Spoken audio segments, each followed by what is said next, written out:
Okay, we can fix that, all right? We can get that together. Only two places when you choose not to listen to your parents. Two outcomes is what? Jail or what? The grave, right? You agree with that? Which one you want to go in? You want to go to jail? You want to go? All right, you should choose a better path. You agree?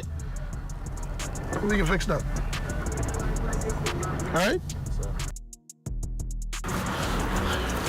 Come for the...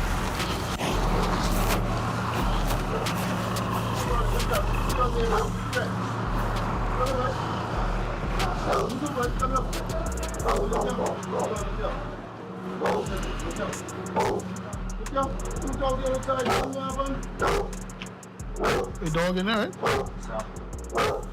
I'm done. Hey, Grammy. Yeah. What? Oh, they. Some work. Start this on the right. No, take the belt off. You don't need that. You don't need that belt. No, my phone's still on. All over second. Where they buy? Sorry, I'm sorry. You want to start getting dressed? When they picked me up, I was in the room watching TV whilst my little brother was getting dressed. And when I had to go and walk outside, because I went to get my shirt from back to the line, I go inside, iron my clothes, iron my pants, get myself prepared, my undershirt. Then they took off. I was like, wow. How you gonna be here? You wanna know? What about you? How you gonna be here? Yeah, give him that. You need it for us. Put them on, bro. Take your hand, just keep your hand in your pocket, all right? Let's go. It ain't real, tell it's real. It ain't real, tell it's real. It ain't real, tell it's real. At the House of Assembly, I'm Makush Lapinder. This is ZNS.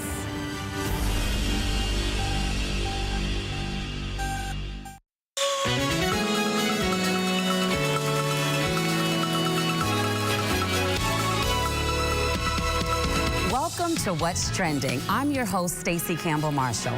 To some, it's been a long time coming. The whispers about allegation of some interesting behavior on the part of music mogul Sean Diddy Combs has finally become a reality after he was taken into federal custody on Monday. The charges contained in the indictment accuse Combs of, quote, using his power and prestige for sex trafficking, forced labor, interstate transportation for purposes of prostitution, drug offenses, kidnapping, arson, bribery, and obstruction of justice. Those court documents also speak to his lavish sex parties known as freak-offs, which were allegedly taped to use as blackmail against prominent participants. It also alleges coercion and abuse of women for years using methods such as blackmail and shocking acts of violence to keep his victims in line. Diddy, for his part, maintains his innocence. His attorneys were back in court yesterday offering a whopping $50 million bail package, but were denied bail and the hope of spending time at home while awaiting trial. We'll see where the legal arguments end, but this case definitely has sent tongues wagging. And later in the show, we're talking fall fashion trends. And how many of you love art? The National Art Gallery has 2 art exhibitions opening tonight, and we're bringing you up close and personal with the curators themselves. You're watching What's Trending. Stay with us. There's more on the other side of the break.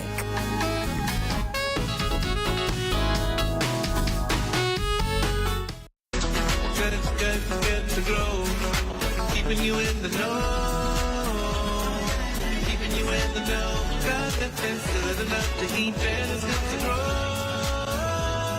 It's good enough to eat, that is good to grow. To encourage more Bahamians to embrace farming, the Department of Agriculture on Exuma recently gave away free routes, empowering locals to grow their own fresh produce. What we're doing today is reaching out to the farmers and giving them some inputs on sweet potato. We're trying to get them to go back to our roots and we want to start with root crops, sweet potato and cassavas. Officer in charge of the Exuma office, Jetta Roll, says the public received a variation of sweet potato called 6 weeks. And it's properly propagated. That means it started in a tray and it has a root system already, so it's almost like a seedling. So what you're gonna get, and what you do is you take it and you just insert it in the ground, and what it does, the plant, instead of focusing on the leaves, it focuses on the roots. So all the energy goes to the root, and you get a better yield in your potato. Roll expresses the importance of doing initiatives like this, especially on Exuma. For the last couple of years, Exuma has really been struggling with farming. It was known as the onion capital of the country, but it has been struggling from different natural disasters. Because I remember, if you guys remember, we had Jose, and Jose was the one that really flooded Exuma, and we were having challenges from then. And every now and then we have a little flood, and the farmers have really been experiencing a lot of a setback, and this is to boost the morale of the farmers and to get them back into the garden and growing like how we should. And the farmers of Exuma are extremely grateful. And I'm so proud and appreciative of what the Ministry of Agriculture has done this morning in Exuma, because this is what Mia Motley calls big grain rice, okay? And as I always tell people, one thing you cannot do, you cannot eat money. So when you get right down to the lowest common denominator, it is food. So I am so proud and happy to be a recipient this morning of a full tray of big grain rice. I'm so happy for this. Seriously, I wanted to grow potatoes a long time, because my parents used to grow potatoes when we were young. Keeping you in the know with Good to Grow, I'm Leah Cooper. Covering the news seems easy, but we put thought into what we're doing. The Bahamas Tonight Access Now, here to inform, educate, and entertain. A new type of newscast featuring social media trends, news from around the islands, interviews with the people you like, sports, weather, and fabulous entertainment. That's a Bahamas Tonight Access Now with Marcellus Hall and LaDon Davis. Live, starting September 16th.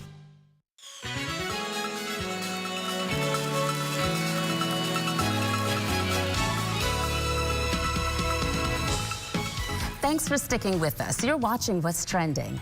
If you're looking for something fun and sophisticated to do this weekend, the National Art Gallery of the Bahamas may have something for you with 2 brand new exhibitions opening tonight.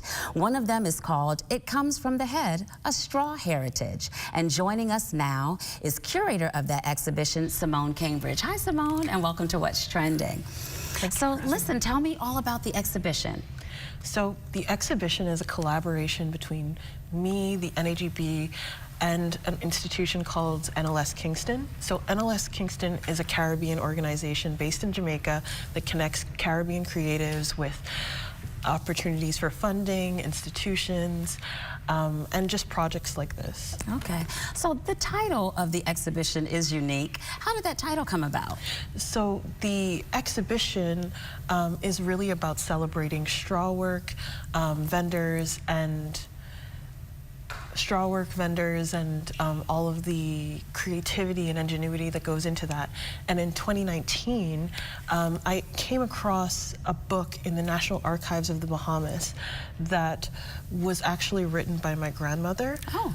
And it was a surprise to me. I was researching something completely different, but It Comes from the Head really is her reflection on all of that skill that she encountered while interviewing vendors, while creating this book for her teacher's college program. Oh, that is fascinating. Tell me about some of the artists that are involved in the project. So this project has 4 artists: Jody Minnis, Anina Major, Avery Wright, and Tamika Galanis. Okay, and tell me about the exhibition and bringing it all together.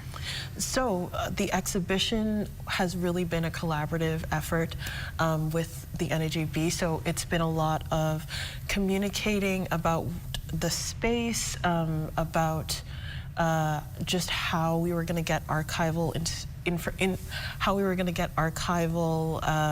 material in that space, and connecting it to contemporary art. So working with Thelma Eula Cambridge's work as the source of inspiration has really meant looking at the traditions that straw craft still still, oh my gosh, I'm blanking. Looking at the traditions where that are still being continued today in Bahamian culture, and that are being reimagined by artists as well. All right. So tell me, like, in your position as the curator, tell me how that works, how that comes about as a curator. So as a curator, it involves a lot of research, but it also involves working with artists, creating a network between them, and also selecting artwork, which may be what people are more familiar with. So it's all about really just creating that back and forth between the research source material and the artists themselves and the institution. Okay. Well, how can everyone come and see this? Where is it? When? How long will it be exhibited at the gallery? So the exhibition opens tonight, September 19th, and it will be open until mid-February next year. So it will be at the NAGB in the ballroom. It comes from the head. There's also another amazing exhibition on view. So feel free to come. It's free for everyone. Come and enjoy. Oh, great. Thank you so much for taking time to come and tell us about this, and I will make sure I am there to see it. We'll hear more about the second exhibition also opening tonight after the break, so stay with us.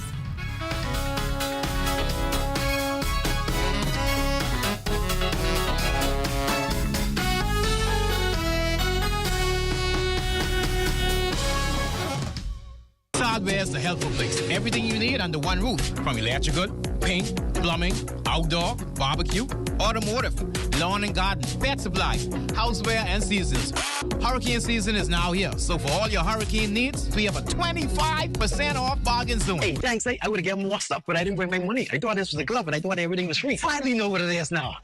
Ace. We're located on St. Albans Drive, West Bay Street, open Monday to Saturdays from 7 a.m. to 7 p.m. and closed for lunch 2 p.m. to 3 p.m. We've heard you. We know you're tired of the reruns. We're coming back, bigger and better, on The Legal Brief. I'm your host, Ramona Farquharson. Stay tuned.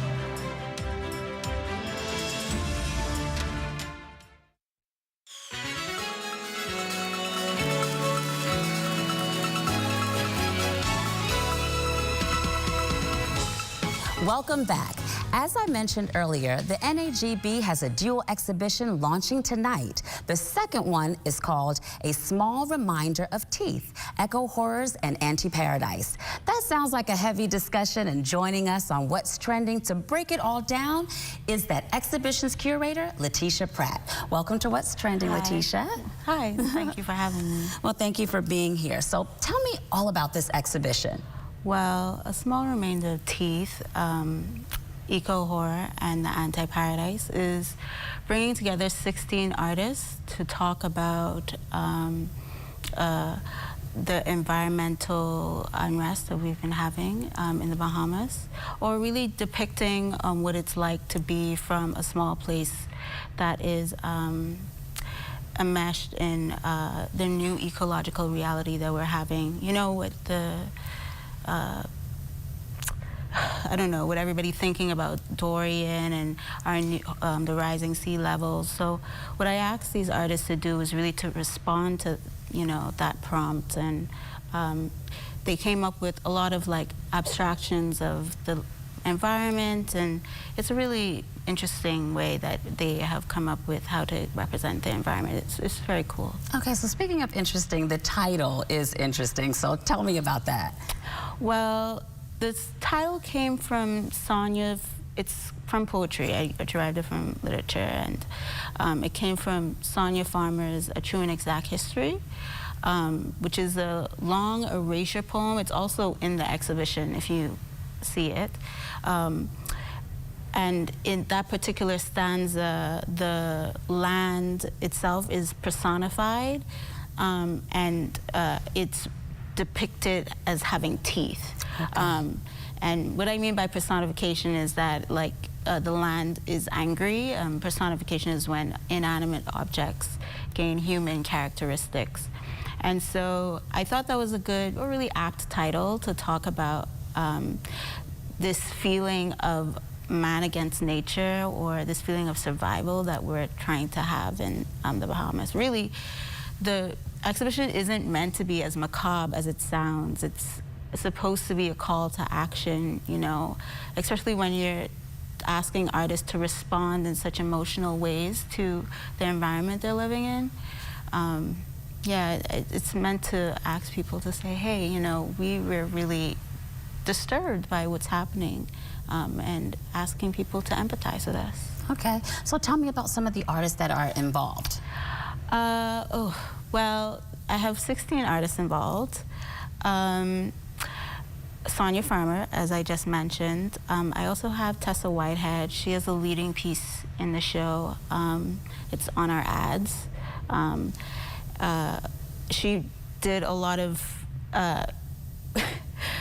forests or woods that are also ghosts, which I think it's really cool. It's very fun. Somehow her pieces, even though they're a little bit scary because it's horror, it's still fun, you know? We also have Matthew Ramming, who did 2 really beautiful landscapes in the show. And what was it like working with these various artists and bringing the exhibition together? Oh, it was fun. I mean, I really enjoy curating. And I really liked asking artists to, or seeing what artists come up with when I asked them for the prompt. I think it was really interesting to see what they came up with, you know? It was really, it's fun. You know, it's a collaborative thing, curating. So I just like, you know, collaborating with people, and yeah, it's good. Good. Well, remind our audience again how long it will be, you know, on exhibition, and, you know, how they can come and see it. It's up until mid-February. So you have like about 5 months, I'm not sure. I'm very tired. To go and see the show. And you see it at the National Art Gallery, which is downtown. Yes, it's West Street, like just West through Street. the corner where Grey Cliff is, down near the end. Yes, exactly. Good. Well, I am actually looking forward to seeing it, and thank you for all the hard work that you've put into it, and thank you for coming and joining us on What's Trending. Okay, thank you. It's almost the weekend, and in case you're looking for something to do, here's this week's Weekend Vibes.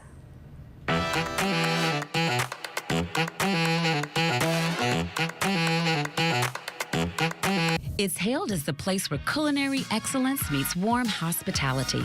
The Coco Plum Bistro and Bar, just off the beaten path in Western New Providence, promises to delight every palate and provide a cozy home away from home experience. Its general manager gives us an introduction. Persons can come and expect authentic Bahamian dishes, made with love, of course. That's important. Right. And they can also expect European flair. So it means that either they will see authentic European dishes as well, such as the escargot, or they may come and see an authentic way of European style of cooking. So definitely the favorites are the escargot, the grouper fingers, and it's real grouper, actual grouper. That's important. The lobster bites. We also have the whole abaco crab stuffed snapper. That's a bestseller, top tier.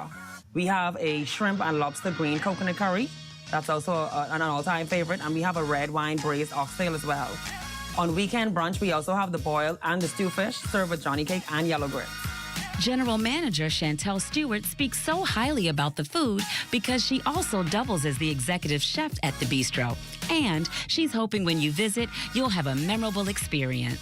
We have curated a special menu so that persons are able to come in, and they will come more often because the prices are more budget friendly.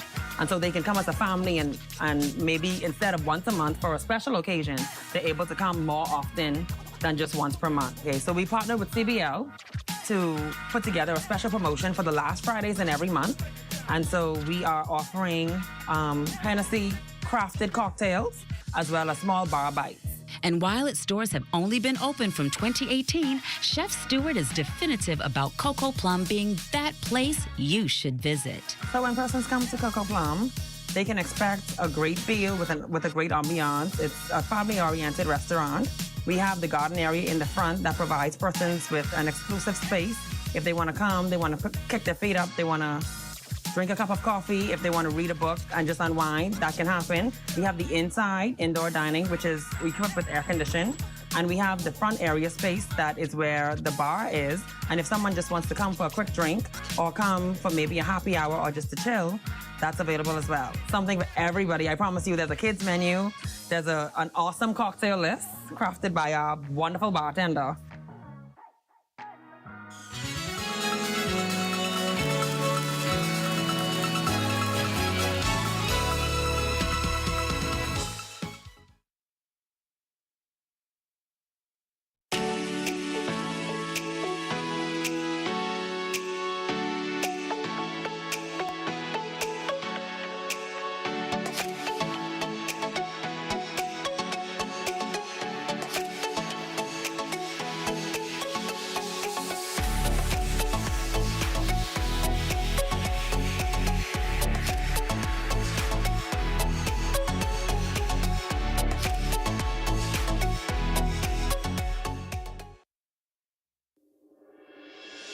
We've heard you.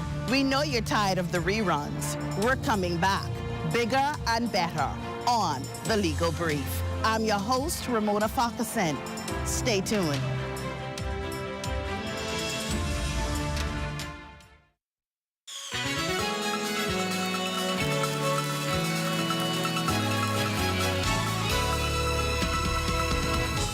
Well, you can take the woman out of the island, but you can't take her love for the island out of the woman. This is evident in the vibrant design emblazoned on the Jonquel Jones KD17 Bahamas edition. We recently caught up with the WNBA superstar who was still gushing about her newly released sneaker. The Bahama Beauty gives us the rundown.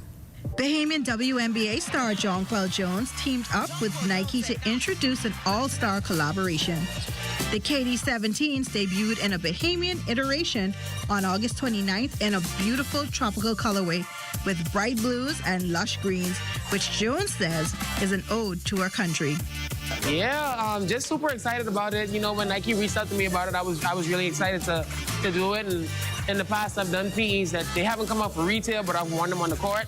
And I've kind of like drawn on the Bahamian flag and brought the Bahamian colors in. But this time I wanted to do something a little bit different and you know, touch on some of the things that makes the Bahamas great. Turquoise waters, the coral reefs, you see that in the laces, the colorway of the shoe.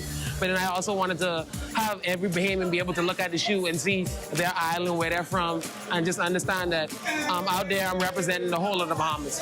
Of course, fellow Bahamians flooded social media in support, riddling the comment section on various platforms with Bahamian flags and fire-blazing emojis. Some users on X had this to say: "We go rep our islands by any means necessary. This color scheme, along with the design, is delicious. These are fire. Looks just like the Bahamian Sea." The release stands as proof that when sports and culture collide, the results are just pure greatness. And in studio, we have a look at the sneakers. Like Jonquel said, the colors are vibrant, the design is eye-catching, and they really do represent the 242. From vibrant footwear to fall trends, I absolutely love this season for all things fashion. While the weather doesn't really scream fall, what's in your closet definitely should. Keeping us up to date on this season's trends is stylist LaVon Ferguson, who is also the proprietor of The Closet & Co. Welcome to the show, LaVon. Thank you for being here. So tell me, what are some of the fashion trends that we should be looking out for this season? Okay, so some of the fashion trends are wide leg pants, belted jumpsuits, boho maxi dresses, and those of the legs. What about some of the color combos? Because I know this season has some really nice colors. Yes, we have burgundies, tans, peridot green, olive green. We have navy blue. All right, so what about body types? Because I know that's really important, dressing for your body type. Yes, so with our curvy girls, we want to do the wide leg pants with a belted top. For our more slim, taller girls, we want to do the maxi dresses. That'll flow on them nicely. And then for the petite ladies, we would do a pant set. Yeah. All right. Well, that is excellent advice, and we thank you for that. And I hear that you have a fashion show for us. I do. I do. Let's take a look at some of the fall trends.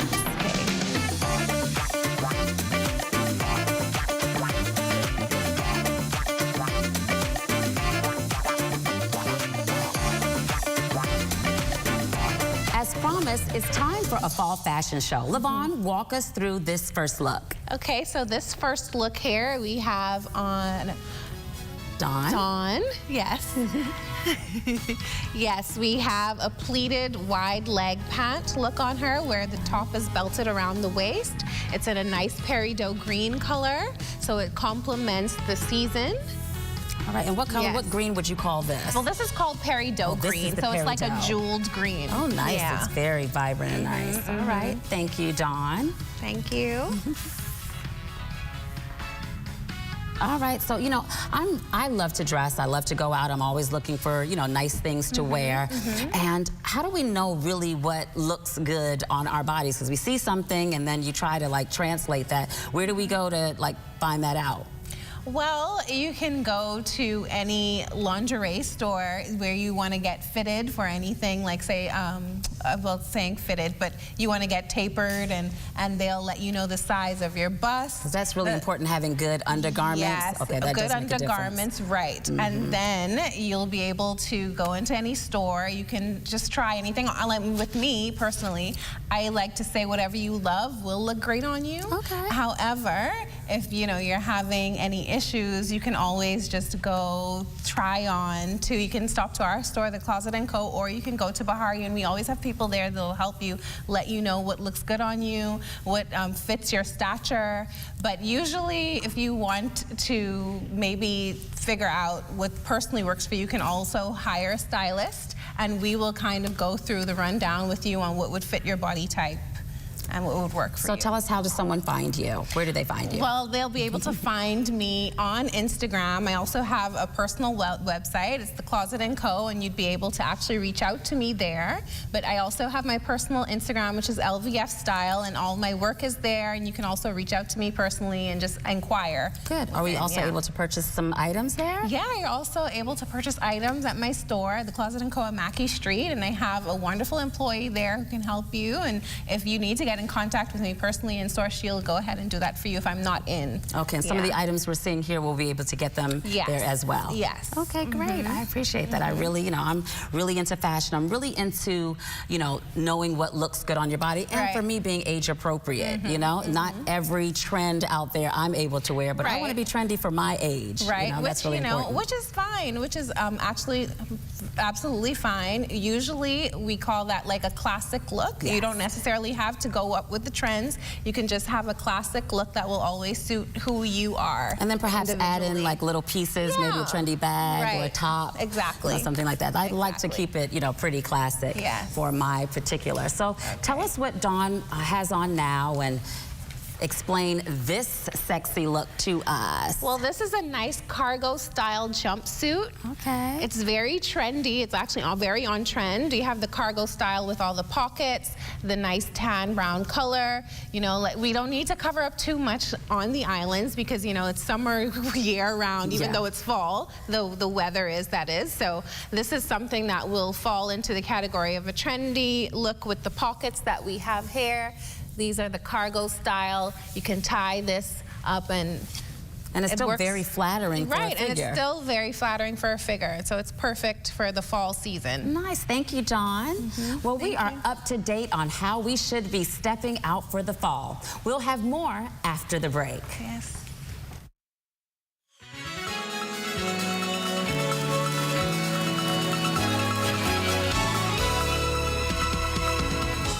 Hi, I'm Brent Burrows, Vice President of Retail and Sales at CBS Bahamas and the CBS Pro Store. Not only do we guarantee the best prices on all your favorite building materials, but we're proud to offer the best delivery program in all of Nassau. Whether you buy one box of screws or a truckload of plywood, island-wide delivery is just $5. And for our Family Island customers, we're proud to offer complimentary drop-off to the mailboat of your choice. Visit us today at the CBS Pro Store on Robinson Road and check out our website to set up your next delivery. From June 1st to November 30th, the ZNS Radio and Television Network is the #1 source in the Bahamas for hurricane information before, during, and after a storm. Now is the time to choose your radio and television hurricane season ad packages. Get extra special rates and run the ads only when you want them to run.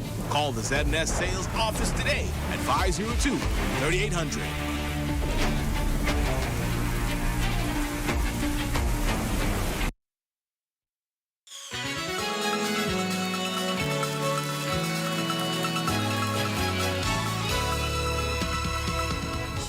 And that's a wrap on our premiere week. On Monday, we'll introduce you to a woman who is passionate about sourcing scholarships for our young minds. Erica Morris is the operator of Legacy College Readiness and Tours, and she will be talking to us about her upcoming tour and college fair. Make sure to join us here Monday at 6 p.m. That's our show.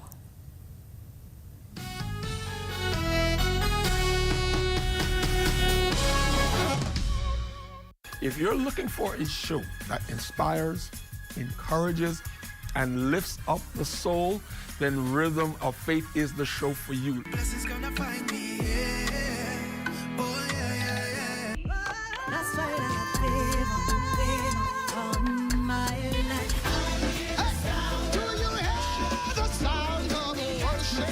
Artist of the Week showcase, persons that gives you the story behind the song. Catch Rhythm of Faith, Sundays, 6 p.m., ZNS Television Network. From June 1st to November 30th, the ZNS Radio and Television Network is the #1 source in the Bahamas for hurricane information before, during, and after a storm. Now is the time to choose your radio and television hurricane season ad packages. Get extra special rates and run the ads only when you want them to run. Call the ZNS sales office today at 502-3800.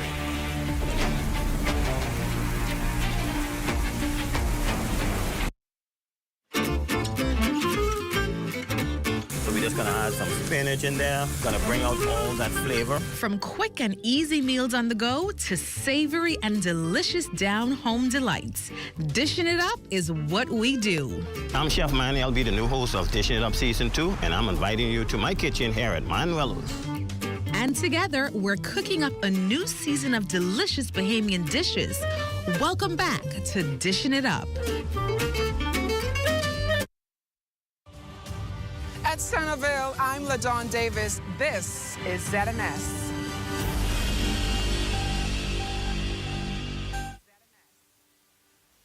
This is the Bahamas Tonight, the Northern Edition. Here's a look at tonight's top stories. The nation's leader addresses the office of the Prime Minister's press briefing. Concerns on Grand Bahama bridges as an amendment to the bill passes. And a weather warning has been issued throughout the northern Bahamas. Details coming straight ahead. The Bahamas Tonight Northern Edition starts now.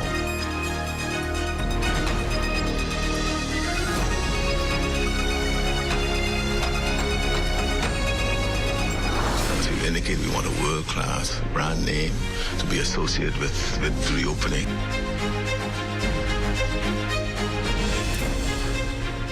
Topping the news tonight, government is nearing a deal for the sale of the Grand Lucayan Resort after the $100 million purchase agreement with Electra America Hospitality fell through in late 2022. Cleopatra Murphy has the latest from the Prime Minister, who addressed a number of issues pertaining to Grand Bahama. She joins us live now from the Newsplex with more. Cleo. The sale of the Grand Lucayan Resort could be on the horizon and could happen in just a matter of weeks. Prime Minister the Honorable Philip Davis was relatively confident, confirming that officials are in intense negotiations with a potential investor. I want to make sure that when we sell, that we want a world-class, we've indicated we want a world-class brand name to be associated with reopening, and I'm hopeful and I'm encouraged that we will have that, and within the next 2 weeks or so, we should be closing an arrangement. The nation's leader was speaking at the OPM press briefing, where he revealed the reconstruction of the Grand Bahama International Airport is moving slower than he expected, hoping to have had shovels in the ground at this point. Still, he says plans for a new facility after the old one was decimated by Hurricane Dorian in 2019 are ongoing. I think I'm to have a meeting now with all the stakeholders and those who have indicated that they wish to participate in that renovation. That meeting should be held either tomorrow or it can't be next week, as soon as I'm back from the General Assembly. But we are moving assiduously to ensure that that is happening. Government has entered a partnership for the finance, maintenance, and operation of a new airport, said to be a $200 million investment. Prime Minister Davis also addressed an issue currently under arbitration, noting government has had no new communication with the Grand Bahama Port Authority after government earlier this year sent a letter to the entity demanding repayment of $357 million in services rendered, services that should have been conducted by the Port Authority under the Hawksbill Creek Agreement. All I can say is at this time is that the process for resolving of dispute between ourselves has been engaged and is continuing. Prime Minister Davis also briefly touched on the statement from the Port Authority that it is reviewing the GBPC rate hike request, simply stating that IRCA has given its position and he is allowing the regulator to handle the matter. Back to you, Ramiko. Thanks, Cleo. In other news, the House of Assembly resumed on Wednesday following the summer break. Members of Parliament debating the Bridge Authority Amendment Act, a critical piece of legislation aimed at enhancing the management of the nation's bridge. Our Shalia Roll joins us live now from Casuarina Bridge on how this will impact Grand Bahama. The House of Assembly back in session, Ramiko, and members of Parliament gathered in the House of Assembly yesterday to debate the Bridge Authority Amendment Act that was established in 1998. But how will this impact bridges all over the country like the Casuarina Bridge that I'm under right now that has been under construction for years? The Bridge Authority will have the capacity to expand its mandate to own, manage, and operate and maintain any bridge throughout the Bahamas. Madam Speaker, with the government's approval, this responsibility can be extended to any bridge deemed essential, ensuring that we do not merely construct, but also maintain our assets with the highest standards. So just how will this impact islands like Grand Bahama? Well, the Member of Parliament for East Grand Bahama raised concerns over the state of bridges on the island, calling on the Port Authority and LUSCO to step in to make an assessment on the bridges in Grand Bahama. But if these entities fail at this task, here's what he's asking the government to do. I would invite the government through the Ministry of Works, who has access to experts, to have that assessment done. Because again, it is in the best interest of the people who live in those areas. Now, the Deputy Prime Minister and the Member of Parliament for Exuma and Ragged Island, the Honourable I. Chester Cooper, reiterates that all bridges throughout the country will fall under the Bridge Amendment Act. This bill mobilizes and leverages the resources and capacity of the Bridge Authority to benefit Bahamians, not just in Nassau, Paradise Island, but all across our family islands. Well, there you have it, Ramiko. Now, the Bridge Authority Amendment Act was passed yesterday in the House of Assembly, giving authority to the Minister of Works and the government. Coming to you live from under the Casuarina Bridge, I'm Shalia Roll. Back to you at the desk. Thanks, Shalia. Well, Grand Bahama's real estate market is booming, with realtors reporting a surge in demand for both residential and commercial properties. Fueled by over $2 billion in new investments, the island is becoming a hotspot for buyers. Waven Davis has that story. We're very bullish on the market. We've seen an uptick in sales. All our agents are busy on every level of the market.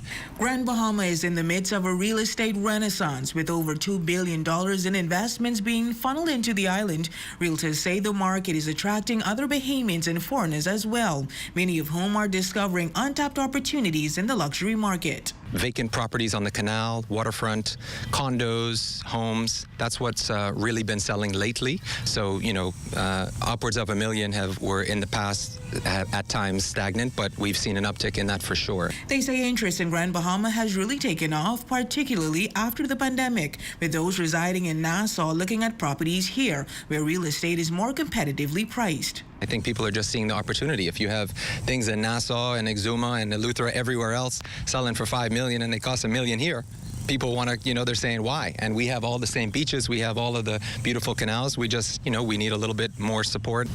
Now, Sarles also urging Grand Bahamians to revamp their properties now, noting that the booming rental market offers exciting opportunities for big returns. Yeah, I see a lot of people looking at some of these older buildings or older duplex and fourplex. Now's the time. The banks are willing to work with you if you have good jobs. Get into the rental market here. You know, they've got to be their own entrepreneurs. We don't have to wait for it to happen. We have to make it happen. But they insist that infrastructure improvements are crucial for long-term growth. We're telling our clients a story. We're telling them the airport's coming.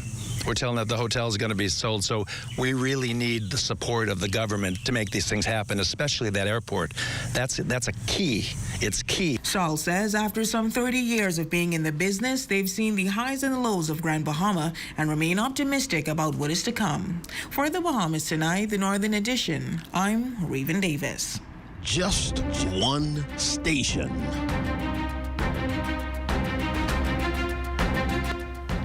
Now to a story our ZNS News team is looking into. Vessels on Grand Bahama and Abaco are seemingly becoming an easy target for thieves. In a matter of days, another vessel is reported stolen, and tonight one man is calling for boaters to be vigilant. Yolanda Thompson-Everest has this story. Is there a rising trend in boat thefts? Just one day after we broke the story of a commercial theft in Sweetens Key, resident and businessman Court Dormans is dismayed after discovering that his boat was stolen from his backyard. I'm not a materialistic person, but it's besides of having the boat stolen, it's an infringe on somebody's privacy. Dorman says on Tuesday morning his 20-foot Robolo boat docked safely in his canal was missing. Although his property has surveillance cameras, the culprit struck when the lights were off. After checking camera footage and so on, I realized that actually it was missing from the day before. It was actually missing between Sunday night and Monday morning. After the discovery of his stolen vessel, Dormans immediately contacted the police for further investigations. I love Freeport and I love the Bahamas, and if there's one message that I can broadcast towards the world, is that come to Freeport because it's a safe place. It's a great place. A resident and businessman in Freeport for years, Dormans questions who could have committed such crime. Well, they take a written report, and they, from their side, I hope they would do anything possible to recover the boat. We reached out to police officials, but they were not available up until news time. For the Bahamas Tonight, the Northern Edition, I'm Yolanda Thompson-Everest. ZNS Weather.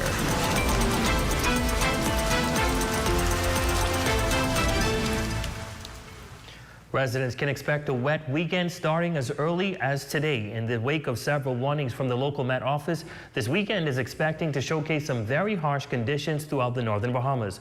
Matthew Martinborough reports. Well, the heavy rain has already started. Throughout the next 4 days, rain totals are expected to go up, as meteorology officials say that throughout the north, the totals will continue to ramp up. We're looking at roughly, let's say, about 2 to 4 inches. And then for the central Bahamas, you're looking at maybe 3 to 5 with maximum of 6.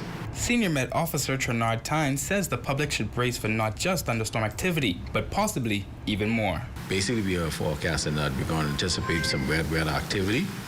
Also, with that, we're looking at some severe thunderstorm activity like frequent lightning strikes, funnel cloud formation, and possible hail. Tynes also adding there is flooding concerns, especially during a full moon, due to its gravitational pull. So that's what we was putting out for the last couple of days. We actually had minor or moderate coastal flooding for persons who live near the canals and stuff like that. You might see the tide look extremely high. That's the reason for it. Now, despite the weather forecast dictating a harsh week up ahead, meteorologist officials say that preparation is no different than any other storm coming our way. For the Bahamas Tonight, the Northern Edition, I'm Matthew Martinborough. And still to come. When we come back, Grand Bahama is on the move. Things are happening. I am proud of the achievements of this administration. Hear how the Minister for Grand Bahama is working to transform the island into the events and entertainment hub of the Bahamas. And still to come. There are some things that are undeniably Bahamian. A good count salad, junkanoo, the way we worship, the way we take care of one another, all undeniably Bahamian. And right in the midst of our iconic things, places, and people is Commonwealth Bank. Increasing access, sponsoring dreams, working alongside Bahamians to increase the quality of their lives for more than 60 years. Commonwealth Bank, nothing more than being Bahamian. Commonwealth Bank, leader in personal banking services. Come on down and see what Dolly Madison has in store for you. Renovate and rejuvenate at Dolly Madison. Dolly Madison. JMC Bank, JMC TCI, and Sunset Village Fish Fry present I'm a Boatman, featuring Kami and Fred, D-Mac, Tino D, Nishi Ellis, Sweet Emily, Wilfred Sullivan, Funky D, DPS, Veronica Bishop, Papa Smurf, Sherrod Taylor, Lil Joe Cartwright, Mama D, Colin McDonough, Chad Cully, and the VIP. And from Turks Island, the Proficient Band, and host Super P. There'll also be performances by The Swinger and the Platinum Nights Junkanoo Group. Sunday, October 13th at Sunset Village Fish Fry, 8 Mile Rock. Sponsored by the Ministry of Grand Bahama and the Ministry of Tourism. It's the Renaissance Ball 2024, hosted by the Bahamas Red Cross Society Grand Bahama Center on Saturday, October 19th, 8 p.m. in the Grand Lucayan Ballroom. Formal attire is required with a donation of $175. For more details, contact 352-7163. The Grand Bahama PLP Headquarters Benevolent Social and Outreach Committee presents Prayer Breakfast Celebration Saturday, September 21st at 8:30 a.m. at the Belinda Wilson Convention Center, BUT Hall. Guest speaker, the Honorable Reverend Ruby Ann Darling. Hi, I'm Derek Stubbs. And I'm Cindy Russell. ZNS 810 AM presents Grand Bahama. Get ready for the event of the year. Experience a live recording of one of the Bahamas' leading gospel ensembles, Shabbat, on stage with some of gospel's greats, along with the Grand Bahama gospel community. Sunday, National Heroes Day weekend, October 13th, 7 p.m., Jubilee Cathedral, East Settlers Way. It's a free event. Don't miss an experience of a lifetime. But it doesn't stop there. You can be a part of the largest music workshop and coming together of the island's best in creative arts. Register today by scanning here or get an application from your local church. The Grand Bahama Music Workshop begins Wednesday, October 9th at 7 p.m. nightly through Friday the 11th. Sessions for choir members, race teams, dancers, musicians, sound technicians, and media operators. The nightly sessions followed by a mass choir rehearsal to record special songs at Shabak's live recording. Grand Bahama, Wednesday, September 25th. We're remembering Obi with a One Love Gospel concert featuring Bishop Denzel Rowe, The Cooling Water, Oslin Jordan, Bishop Simeon Alton, I'm pressing on. West End Primary, Holmes's Rock Primary, Martintown Primary, and 8 Mile Rock High School. There'll also be special tribute. It's a One Love Gospel concert remembering Obi, September 25th at the 8 Mile Rock High School gym at 6:30 p.m. Be there. Your number one team in the North. Only the sun covers the Bahamas better. This just in, the Utilities Regulation and Competition Authority has addressed the Grand Bahama Port Authority's announcement of a 45-day public consultation period for the Grand Bahama Power Company's 2025-2027 rate plan. The proposal submitted on August 1st, 2024 includes a 6.32% base rate increase across all customer classes, fuel charge reductions for 2025, and the removal of the storm recovery charge by 2026. Now, in response, ERCA reaffirmed its role as the independent regulator for public electricity suppliers, emphasizing its commitment to enforcing the Electricity Act 2024 and protecting consumers. ERCA stressed the importance of transparency in the consultation process and urged all stakeholders to engage fully. Now, the public is encouraged to review the rate plan on GBPA's website and provide feedback by November 4th, 2024. A final decision on the rate plan is expected by December 2nd, 2024. Well, the Minister for Grand Bahama is leading efforts to transform the island into the events and entertainment hub of the Bahamas. In tonight's It's Happening feature, the Minister spotlights the success of the Empower Grand Bahama program, ongoing initiatives to protect intellectual property rights and strengthen the orange economy. I believe we've always been entertainment. You know, you've always heard of, Grandmama back in the day and all the events that were held here. Since taking office in 2021, the Minister for Grand Bahama has been committed to making Grand Bahama the events and entertainment capital of the country. You would have seen, I think, over the many months, the number of events that have been happening on Grand Bahama Island. I believe that we provide a great atmosphere, a great environment for events, and that's why we want to incentivize that, and that's why the Ministry for Grandmama supports it. Creatives within the orange economy have greatly benefited from the government's Empower Grand Bahama program launched by the Ministry for Grand Bahama to support small businesses. Over 500 applicants have signed up for the program, and the minister expressed satisfaction with the results. I'm just hoping that we continue to provide the resources to my ministry that allows us to assist our creatives, assist those that are focused on businesses in the orange economy. Now, in December, the government continued its efforts to support creatives by tabling legislation aimed at protecting intellectual property rights and removing duties on equipment for creatives. Our artists, our musicians, filmmakers, we're big on that as well. We look at Grandmama Island also as being the place where film should be made in the Bahamas. And so we're going to put all of our energy into ensuring that our creative community is able to have the support that they need in order to thrive in this environment. In our final It's Happening segment featuring the Minister of Grand Bahama, she discusses why it's time for Grand Bahamians to return home. And that's a look at stories making news. Jay, give us a teaser on sports. Last year's tip-off classic volleyball tournament was exciting, but this year, I'm telling you, some very competitive teams line up for competition. All right, that's coming up next. But first, here's your check on your local weather forecast. Tonight's weather forecast is brought to you by Royal Star Assurance. 'Cause it's so beautiful.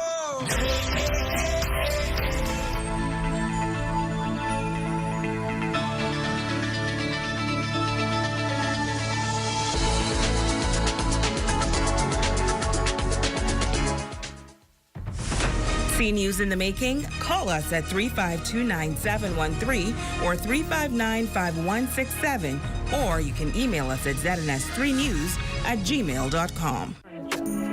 The Forever Flower Shop. Check out our new selection of artificial flowers and wreaths. Choose stems for your own projects or get a pre-made arrangement as a quick fix to a dull space. If you're a soon-to-be bride, inquire about bulk ordering for floral options that won't break the bank. It's all here at Island Bedding and Furniture, located at number 5 Queens Highway, across from Caribbean Veterinary.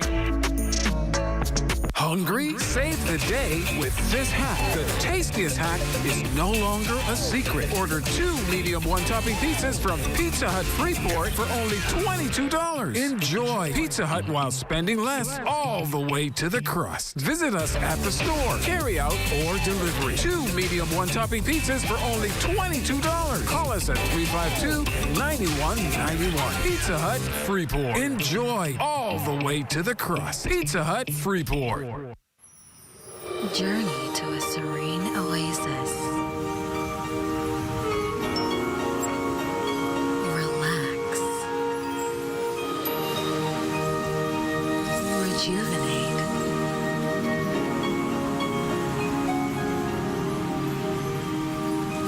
Renew. Welcome to Renew Day Spa.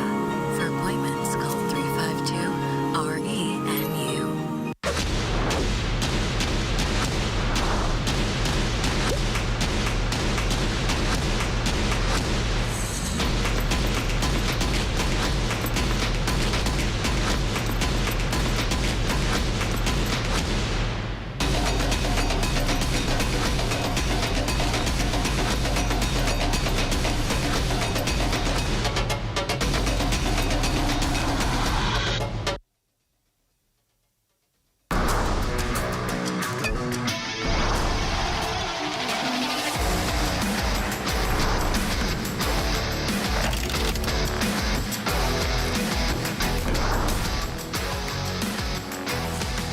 Good evening, ladies and gents. I'm Jay Philippe, and welcome to Sports. First in Sports, high school sports officially starts next week with the Ivan Butler Volleyball Tip-Off Classic. One of the top teams heading into the tournament is BMES Lady Warriors. Shane Stubbs has the details.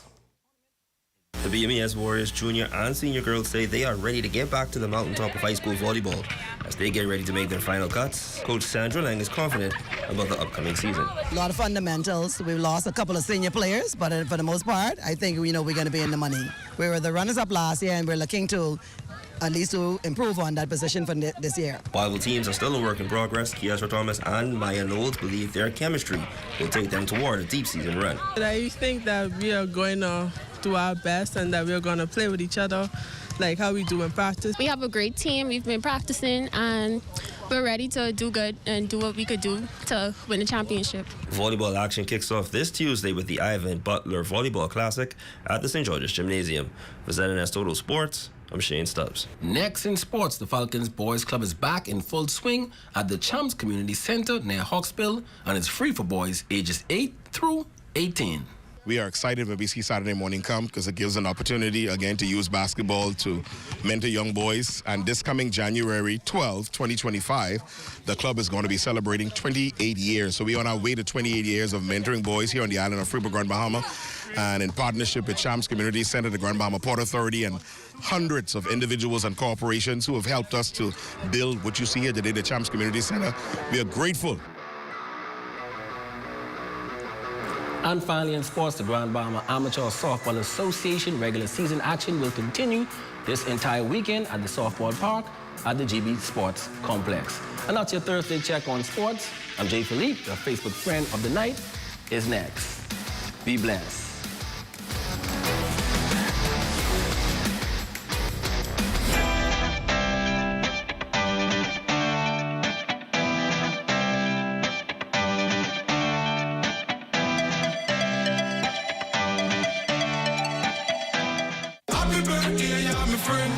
Champagne and the Rhythm presents 102.7 The Rhythm turns 3, and it's a big performance with Taurus Riley live.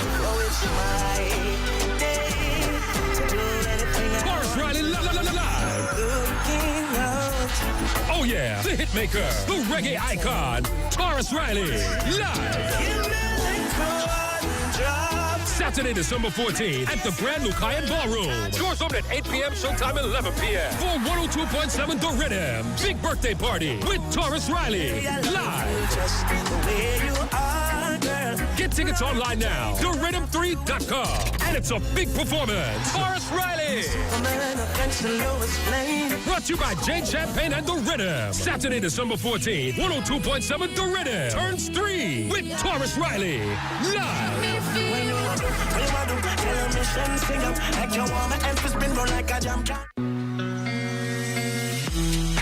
Hi, I'm Diana, here at Home Fabrics. We are located on Milton and Keach Street, where we have the largest selection of independence, fabric, and upholstery, indoor and outdoor, olefin, as well as party items.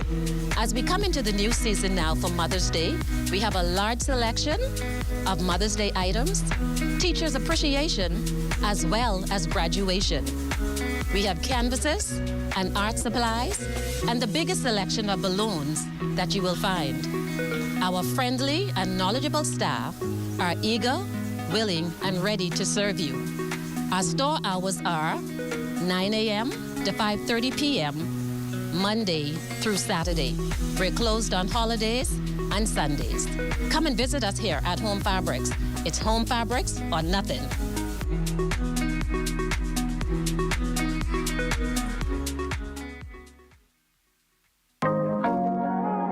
Hey there, welcome back to Health Bites. Ladies, if you suffer from PCOS, imbalanced hormones, bad periods, or fertility issues, today we're going to be talking about some supplements that can help you with that and more. One of the most popular supplements right now for PCOS is inositol. Inositol helps balance your hormones, helps to regulate menstrual cycles and ovulation, improves fertility, and it can even help with weight loss by helping your body better digest carbs. NAC is another great supplement to help with PCOS. And acetylcysteine helps improve ovarian health, improves ovulation, helps to reduce testosterone, and it also helps to boost your immune system. Another popular supplement right now is berberine. Berberine also helps to balance your body's hormones. It also helps with weight loss by improving the way your body digests carbs.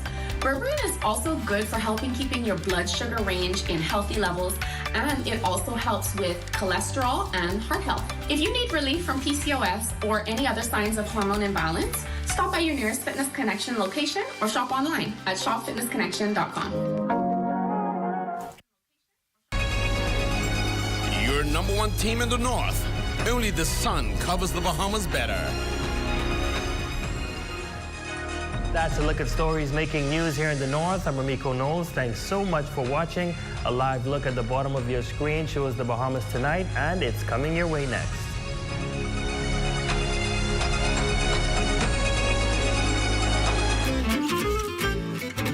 So we're just gonna add some spinach in there, gonna bring out all that flavor. From quick and easy meals on the go to savory and delicious down-home delights, dishing it up is what we do. I'm Chef Manny. I'll be the new host of Dishing It Up Season 2, and I'm inviting you to my kitchen here at Manuelo's.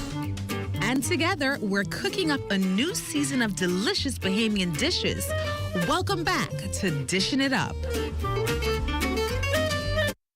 If you're looking for a show that inspires, encourages, and lifts up the soul, then Rhythm of Faith is the show for you.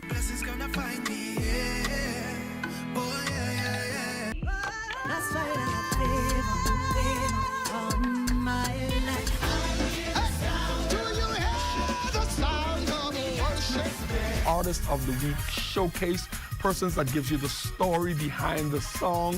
Catch Rhythm of Faith, Sundays, 6 p.m., ZNS Television Network. Covering the news seems easy, but we put thought into what we're doing. The Bahamas Tonight Access Now, here to inform, educate, and entertain. A new type of newscast featuring social media trends, news from around the islands, interviews with the people you like, sports, weather, and fabulous entertainment. That's a Bahamas Tonight Access Now with Marcellus Hall and LaDon Davis. Live, starting September 16th. At Centerville, I'm LaDon Davis. This is ZNS. ZNS News is brought to you by the new BTC. Fiber is here. Faster, stronger, more reliable. Together, we are unstoppable. Switch today. Coming up in the Bahamas tonight, years on the run to end for an accused murderer captured in the United States. Find out what the police disclosed about his return here to the capital. Also, from Bahamas Power and Light to crime, campaign finance reform, to Junkanoo, to the Grand Lucayan Resort. The Prime Minister today pressed on a number of issues. We have the details of what he disclosed to the media. And gloves off, a former cabinet minister locks horns with gas retailers over a pending increase at the pumps. Stay tuned for how the tit-for-tat ended. The Bahamas Tonight, the National Report, starts now.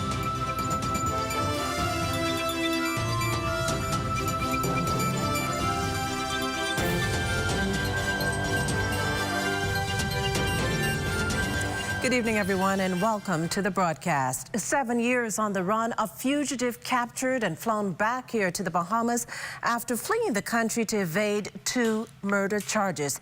Danielle Dean has the story. Perry Pickering, tracked down and caught in Miami, Florida, was charged with a double homicide in September of 2017 that claimed the lives of an 8-year-old boy said to be completing homework at the time and an adult male in the greater Chippenham area. Young child whose life had only just begun, wasn't able to live his full life. The 2 male victims caught a stray bullet after Pickering opened fire on another suspect he was pursuing at the time. Chief Superintendent of Police, Chrislyn Skippings, recalls Pickering's escape shortly after being released on bail following a court appearance. He would have left New Providence. I think he ended up in Bimini before making himself to the United States. You can run, but you can't hide. And I think our parents used to always use a little cliche that says every rope has an end. His rope has an end, and he must face the consequences for the actions that he took. Skippings credits the U.S. Embassy and Homeland Security for their role in the capture. She says the reach of the Royal Bahamas Police Force extends far beyond the Bahamas. But I want to say to those persons who commit offenses and who seek to abscond, that our reach as an organization extend far beyond the Bahamas, far beyond the Caribbean, internationally. And so if you feel that you're going to not answer to the charges for the crime that you've committed, I want you to know that we will get you. It may take a while, but we will get you. For the Bahamas Tonight, I'm Danielle Dean. Meantime, Commissioner of Police Clayton Fernander will be the guest on tonight's show, The Rundown with Clint Watson. Be sure to tune in. Well, a Bahamian team is viewing foreign prison structures as the current correctional facility does not meet the required standard. The new prison planned is expected to cost between $40 to $60 million, as we hear in this report from our Carla Palmer. Minister of National Security, the Honorable Wayne Munro, telling ZNS News exclusively that a new prison is needed urgently, not only because it doesn't meet international standards, but because it mitigates against rehabilitation efforts. We've passed an anti-gang legislation, yet if you go to the prison and you force 4 to 6 men to occupy a small space together without indoor plumbing and a bucket, you're almost forcing them into a relationship with each other. And so the purpose of the anti-gang legislation is to dismantle these linkages in crime. Government and prison officials have been in the process for months, visiting various factories throughout the United States in search of the right materials for construction. Now, a Bahamian contingent is traveling again this week, looking to do the same. What works in the U.S. and Europe doesn't always work in the Caribbean. So having seen the facility function in Georgia, we now are wanting to see how it functions in British Guyana. The new prison design will address overcrowding and ensure chapels remain. We've had a number of incidents with mentally challenged residents. So there is going to be also a mental health unit. Also added was a facility for there to be medical interventions. When an inmate needs to be taken to the hospital, depending on the status of the inmate, sometimes whole wings of the prison have to be shut down. Provision was made for a clinic to deal with everything other than the most serious cases. For a new prison reportedly long overdue, authorities are hoping to bring a speedy resolution to. For the Bahamas Tonight, I'm Carla Palmer. We turn our attention now to news from the top industry. Prime Minister the Honorable Philip Davis today reiterating the government's push to sell the beleaguered Grand Lucayan Hotel, and so much so that the country, he says, should expect an announcement in this regard within the next 2 weeks. The Grand Lucayan has long been making headlines, particularly following the government's decision to cancel a deal the Menace administration negotiated with Royal Caribbean Cruise Lines and the ITM Group. Subsequently, there was the Davis administration's failed sale to Electra America Hospitality Group. We had intense discussions with an intended buyer. The issue for us, of course, is to ensure that we just don't sell for selling's sake or to tick a box. We want to make sure that when we sell, we want a world-class, we've indicated we want a world-class brand name to be associated with reopening, and I'm hopeful and I'm encouraged that we will have that, and within the next 2 weeks or so, we should be closing an arrangement in that. Until then, just stay tuned, and we will let you know. In related news tonight, while one leading hotelier is casting doubt about visitor arrivals remaining strong for the remainder of the year into 2025, the country's tourism minister, though, remains resolute in his view that the Bahamas tourist arrivals will continue to shatter records. Here's Corval Pyfrom tonight with the tourism minister's latest forecast. The tourism minister almost hardened in his stance that there is no softening happening with the visitor arrivals. Bahamas President Graham Davis seemed to douse swore on the administration's long-standing rosy picture that tourist numbers were on tap to exceed last year's figures when the hotelier said yesterday that bookings were down for next year and that this trend was happening across the region. Chester Cooper today said we could see a slowdown due to the upcoming U.S. elections, but quickly brushed off concerns that overall business was on the decline. Compared to last year, the numbers are still tracking 15% ahead of last year. Last year was a 33% increase over pre-pandemic. So the numbers are already very, very strong. And if you think about last year being a record year and this year already being 15% over last year, notwithstanding the slowing we see as a result of the U.S. elections, etc., the numbers are still going to end the year extremely strong based on the forecast that we have. 2025 numbers seem to have the tourism minister excited as well. He seems to see more records ahead. I expect that it's going to be a minimum of 10 million. But, you know, I expect it's going to be a lot more than that. We forecasted early in the year 12 million. I don't think that's an unreasonable number. For the Bahamas Tonight, I'm Corvell Pythram. Coming up, a reassurance to BPL employees. You're watching the Bahamas Tonight, the National Report. There's more news in a moment. In the chaos of our daily lives, it's easy to be caught up in the rush. But when you're behind the wheel, remember, rushing can lead to disaster. Don't rush. Take your time. Remember, your life and others depends on it. Slow down.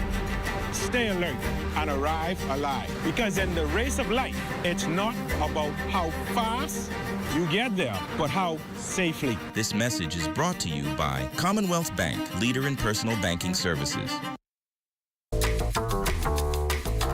With BGC's crystal clear mobile service, stay connected seamlessly, whether on land or at sea.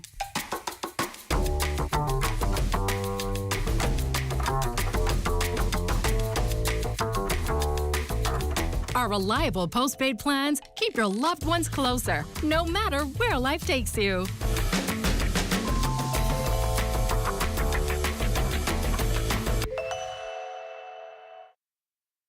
KFC is giving you more to love with our KFC Bucket Meals with large size. Get the KFC Family Bucket featuring 8 pieces of juicy chicken, family fries, and 4 biscuits that feeds 4. A KFC Deluxe Bucket with 10 pieces of delicious chicken, 2 larger sides, and 4 biscuits that feeds 4 to 6. Or a KFC Party Bucket with 15 pieces of our chicken, 3 larger sides, and 6 biscuits that feeds 6. And we'll handle the dishes, plates, and utensils included, so you can lick your fingers in peace. KFC knows value, and it's finger-licking good. Get ready to learn all about digital payments and embrace the future of finance. Ditch the old and say hello to new, faster, and safer ways to pay. Join us next week. Check in with your personal bank, credit union, or digital wallet provider to learn everything you need to know about going digital. To learn more, visit us online at livedigitalbahamas.com and on social media. The future of pay is digital. See you next week. This portion of the news is brought to you by Bahamas Striping Group of Companies. Welcome back. The push to modernize the country's power infrastructure is not without some degree of concern. But the Prime Minister today sought to reassure Bahamas Power and Light workers that their jobs will be secured as it partners with U.S.-based Pike Corporation. Devontae Hanna is on the story. Minister the Honorable Philip Davis assuring Bahamas Power and Light workers and the Bahamas Electrical Utilities Managerial Union on Thursday that their jobs will be protected amid a major upgrade to the utility company. They need not be concerned about their workers as we intend to ensure that we live up to our industrial agreement, that workers are, their job is secure and there'll be no change in the arrangements. This reassurance comes as the Prime Minister revealed they are ending the final stages of negotiation for its 25-year contract with Pike Corporation through its Bahamian management company, Island Grid Solution. The Prime Minister says the government opted not to take a management contract to spare the cost that could be passed on to the Bahamian taxpayer. The fundamental structures have been agreed upon, and it's just the operational details that are now being worked on. So we're making sure that whatever we do, At the end of the day, it is the Bahamian people and the consumers that are benefiting. Mr. Davis says those details will be finalized within a week while defending that contract. If the government decided to go that route, we may have to look at how we increase taxes for the Bahamian people to pay for what we have to do. We met BPL with a $500 million legacy debt. To transform the T&D and the other savings that is required, we need probably another $400 million. As relates to the country moving to 30% renewable energy, as expressed in the Blueprint for Change, Prime Minister Davis says updates to BPL's grid through Pike Corporation is the first step. For the Bahamas Tonight, I'm Devontae Hanna. While elated, appreciative, he did the right thing. The Bahamas Petroleum Retailers Association with only glowing commendation for the Prime Minister, who's agreed to an increase in gas margins after years of stenching. That increase, 25 cents on every gallon of gas. Vice President of the Bahamas Petroleum Retailers Association, Vasco Bastian, sees it as a win-win for everyone. But former Trade and Energy Minister Leslie Miller, who appeared as a guest on the ZNS show The Rundown with Clint Watson, champions the view that it's more a matter of greed than need. And as it stands, he's disturbed by what's to come. Crunching numbers, Miller cited that last year, the margin for gas retailers stood at over $36 million, more than $22 million, a total of nearly $60 million. The problem is really not with the consumers in this country. The problem is between the retailers and their owners, who are the major distributors, Esso, Shell, and Texaco, or Rubis. They're the ones who control their destiny. Now, with this increase that they're going to get on the 1st of October, that's fine. The Prime Minister made that decision, the Cabinet did. We got to live with that. But when those new margins go into effect on the 1st, the next fiscal year, their profit, their new margin is going to increase to $86,297,032. Now, who gets most of that money? Firing back, Bastian stressed that the average gas retailer won't see the majority of that money. When you come to dispute numbers, I'm very, very concerned. We have struggled in this industry for the last 15 to 20 years. The last time we got a margin increase was 13 years ago. Yes. The operating costs in the last 13 years has gone up 3 times. And if Mr. Miller's going to be truthful, from all due respect, Mr. Miller, no. The figures are lying? One second. No, you said if Mr. Miller's going to be honest, we don't want Mr. Miller coming and condemning retailers. He should be on our side, trying to get us increased, trying to help us out. Well, after half a century as a member, the Bahamas is pushing to move up in the United Nations. Foreign Affairs Minister, the Honorable Fred Mitchell, sharing in the House of Assembly Wednesday that the Bahamas is seeking membership on the UN's Security Council, the body with primary responsibility for maintaining international peace and security. Today, I also have the honor of formally announcing the Bahamas begins its campaign to serve on the UN's preeminent council, the Security Council, for the term 2032 and 2033. The election takes place in 2031. We have the support of all other CARICOM countries, and I hope that we can all join in this national commitment. We'll talk about a tight fit, a car on the porch of the blood bank on First Terrace, Centerville. The unfortunate incident unfolding early today during an employee's attempt to park her silver Toyota Jeep in the blood bank's parking lot at the rear of the building. Now, fortunately, the driver wasn't hurt. Meantime, a tow truck arrived on the scene to remove the vehicle perched atop a boulder. Well, stay with us on The Beat. It's after the break. This portion of the news is brought to you by Folk Call Smart Pass, the smart way to pay at the pump.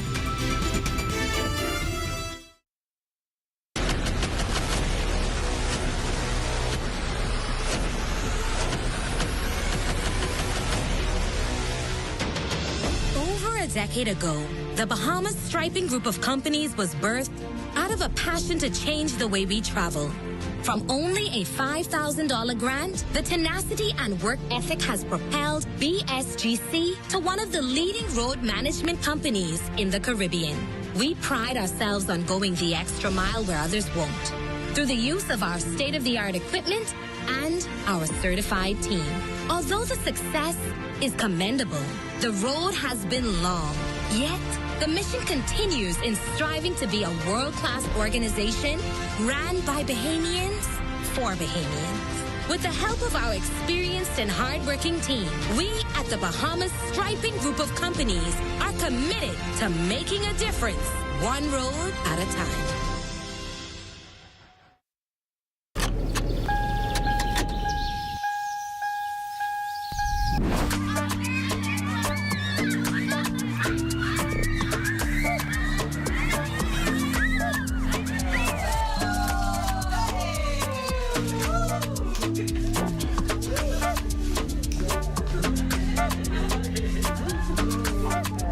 Marco's, the pizza that's perfect for every party, every moment, and every occasion.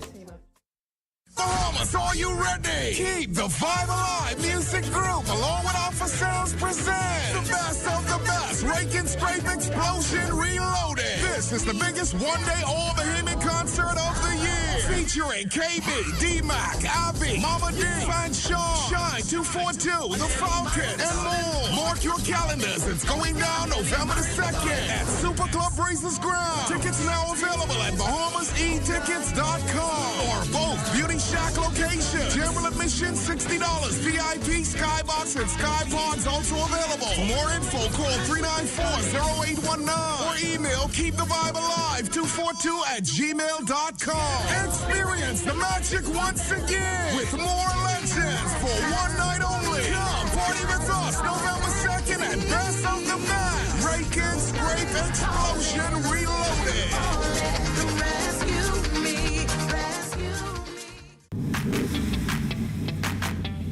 Introducing the Focal Smart Pass app that helps you to fuel up faster. Here's how it works. Download the app on the App Store or get it on Google Play and create your profile with payment details. Visit your nearest Shell station, open the app, scan the pump's QR code, select your payment amount, and begin fueling. Say goodbye to cash and cards because the Focal Smart Pass offers secure and convenient payment options right at your fingertips. Download Focal Smart Pass now and fuel up faster today. A student of the Aaron H. Gilmore School for the Blind, LeBron Minnis, has his principal, his teachers, family and friends bursting with pride, and for a very good reason. Matea Cunningham fills us in. The Aaron H. Gilmore School for the Blind and Visually Impaired caters to primary and secondary school students. Using state-of-the-art equipment, this educational facility is on the cusp of assistant technology. We spoke to 18-year-old student LeBron Minnis, who earned A's and B's in 4 BJC examinations. First of all, I had a lot of help in preparation for it. After I took grade 6 GLAT, I had to seek help from, I seeked help from all the teachers here, and including Mr. Cartwright. And also I got help from my parents. I can't leave them out. But unfortunately, midway during studying my BJCs, I lost one of them, that one being my father. LeBron, in the 11th grade, offered advice and affirmation to other disabled people preparing for national examinations. Any situation you find yourself in, and even right now, if you're preparing to take BJCs, devote every time you possibly could to them and treat them like they're your own plants, you know? You water each one, and if you don't take care of them, nothing would come of it. You only get out what you put in. Acting principal of the Aaron H. Gilmore School for the Blind, Kevin Cartwright, himself blind, shared his joy that his students' hard work paid off. His love for learning is infectious. And, we don't find that often with, students out there. LeBron is one who's always in a book, wanting to find out new things. Students at the Aaron H. Gilmore School for the Blind are not only breaking disability barriers, but educational ones too. Reporting for the Bahamas Tonight, I'm Matea Cunningham. Well, thanks, Matea. Now we've reached that point in our newscast when LaDawn and Marcellus join us live to give us a sneak peek of our new show, Access Now. Guys? Because as the saying goes, tourism is everybody's business. Marcellus and I are going to tease you just a little bit because we have a straw vendor in the house who will be sure to walk away with some goodies. I know you like to travel. I like goodies. All right, sounds good to me. Anytime I can get something free. $3.99, my favorite. Well, stay with us. There's more news after the break.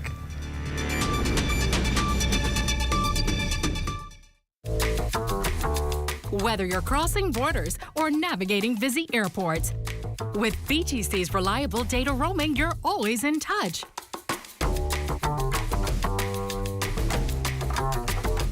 In a fast-paced world, staying connected is key. Don't miss important moments. Stay connected effortlessly with BTC, wherever your journey takes you.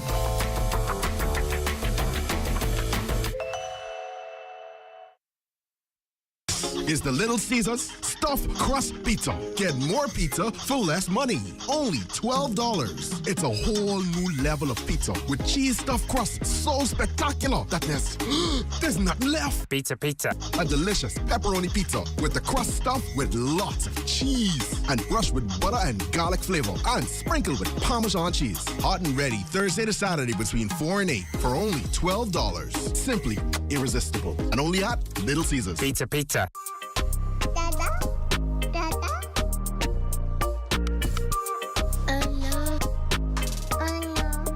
What are we gonna do? We forgot your daddy's birthday. He's in Eleuthera and we're all the way in Nassau. You got it? Okay. Yes, you're right. Eleuthera for tomorrow? No problem.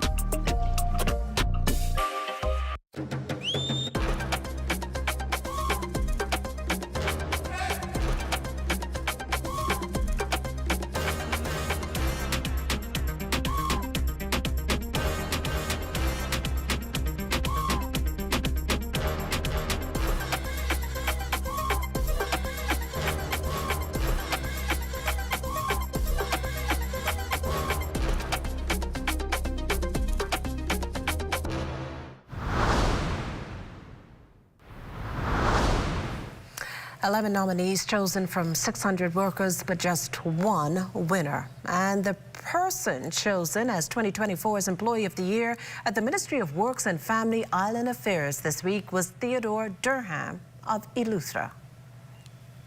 Thank you to the committee. Thank you, Mr. Sawyer, for nominating me. Thanks to Mr. Delancey for assisting with certain things over the years.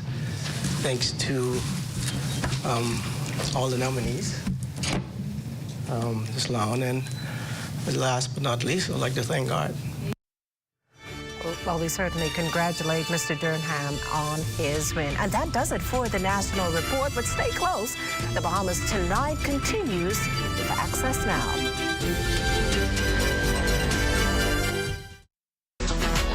Good to grow, keeping you in the know. Keeping you in the know. God, it's good enough to eat, and it's good to grow. It's good enough to eat, and it's good to grow. To encourage more Bahamians to embrace farming, the Department of Agriculture on Exuma recently gave away free routes, empowering locals to grow their own fresh produce. What we're doing today is reaching out to the farmers and giving them some inputs on sweet potato. We're trying to get them to go back to our roots. And we want to start with root crops, sweet potato and cassawas. Officer in charge of the Exuma office, Jetta Roll, says the public received a variation of sweet potato called 6 weeks. And it's properly propagated. That means it started in a tray and it has a root system already. So it's almost like a seedling. So what you gotta get, and what you do is you take it and you just insert it in the ground, and what it does, the plant, instead of focusing on the leaves, it focuses on the roots. So all the energy goes to the root and you get potato, you get a better yield in your potato. Roll expresses the importance of doing initiatives like this, especially on Exuma. For the last couple of years, Exuma has really been struggling with farming. It was known as the onion capital of the country, but it has been struggling from different natural disasters. Because I remember, if you guys remember, we had Jose, and Jose was the one that really flooded Exuma, and we were having challenges from then. And every now and then we have a little flood, and the farmers have really been experiencing a lot of a setback, and this is to boost the morale of the farmers and to get them back into the garden and growing like how we should. And the farmers of Exuma are extremely grateful. And I'm so proud and appreciative of what the Ministry of Agriculture has done this morning in Exuma, because this is what Mia Motley calls big grain rice, okay? And as I always tell people, one thing you cannot do, you cannot eat money. So when you get right down to the lowest common denominator, it is food. So I am so proud and happy to be a recipient this morning of a full tray of big grain rice. I'm so happy for this. I wanted to grow potatoes a long, long time, because my parents used to grow potatoes when we were young. Keeping you in the know with Good to Grow, I'm Leah Cooper. Do you know a fisher who braves the seas every day, bringing home a catch that feeds our communities? Nominate them now for the Anchor Awards, a night dedicated to celebrating the unsung heroes of our waters. On November 16th at the Bahama Resort, we're shining a spotlight on those who make waves, both big and small. Visit the Ministry of Agriculture and Marine Resources Facebook page and click on the link provided to submit your nomination. Let's give our fishers the recognition they deserve. Anchor Awards 2024. At the Thomas A. Robinson Stadium, I'm Marcellus Hall. This is ZNS.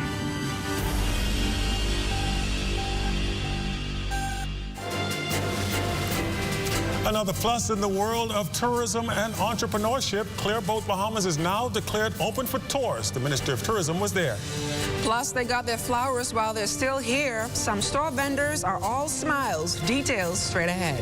Bishop Neil Ellis now has his own museum, an amazing deal. We'll give you details on that as well. And coming up in sports, it's time for the Caribbean Baseball Cup.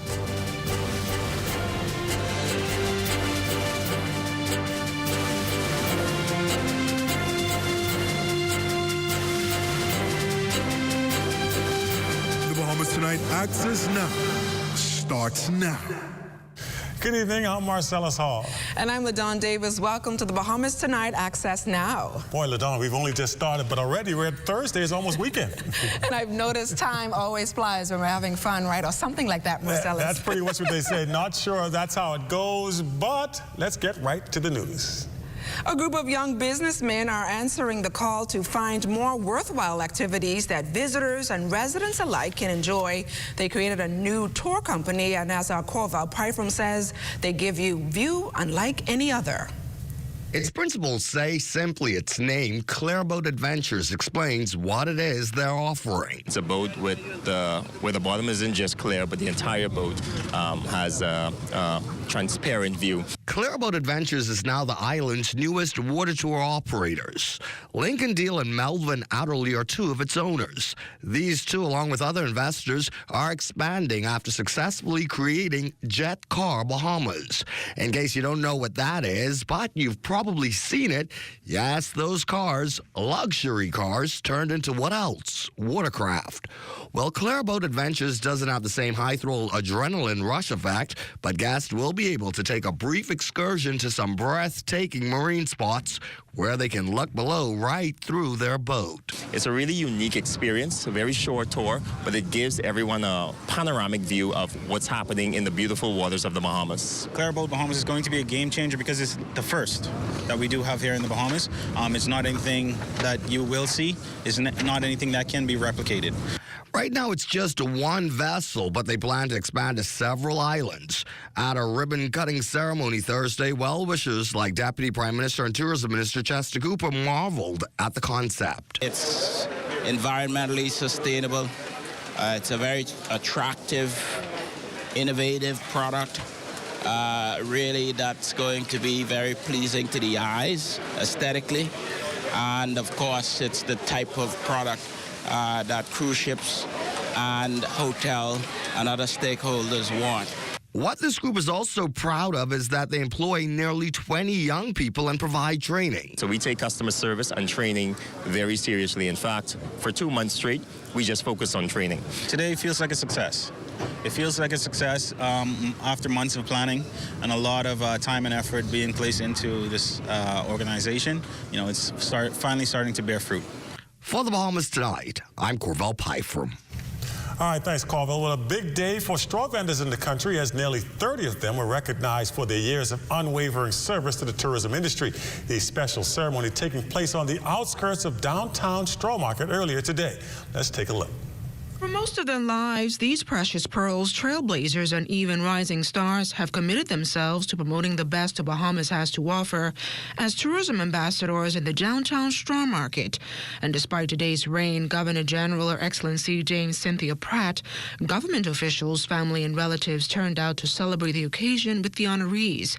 Among the family members, opposition leader Michael Pintard, whose sister is an honoree. I should say that I'm the younger brother, I believe the youngest brother of Elodie Wilson, or Elodie Pintard Wilson, who a long-term straw vendor, and of course her daughter Celeste, who was one of the original wood carvers, female wood carvers, who've worked in the market. So Parliamentary Secretary in the Ministry of Works, Bacchus Rose, stressed the crucial role straw vendors play in the growth and development of the country's #1 industry.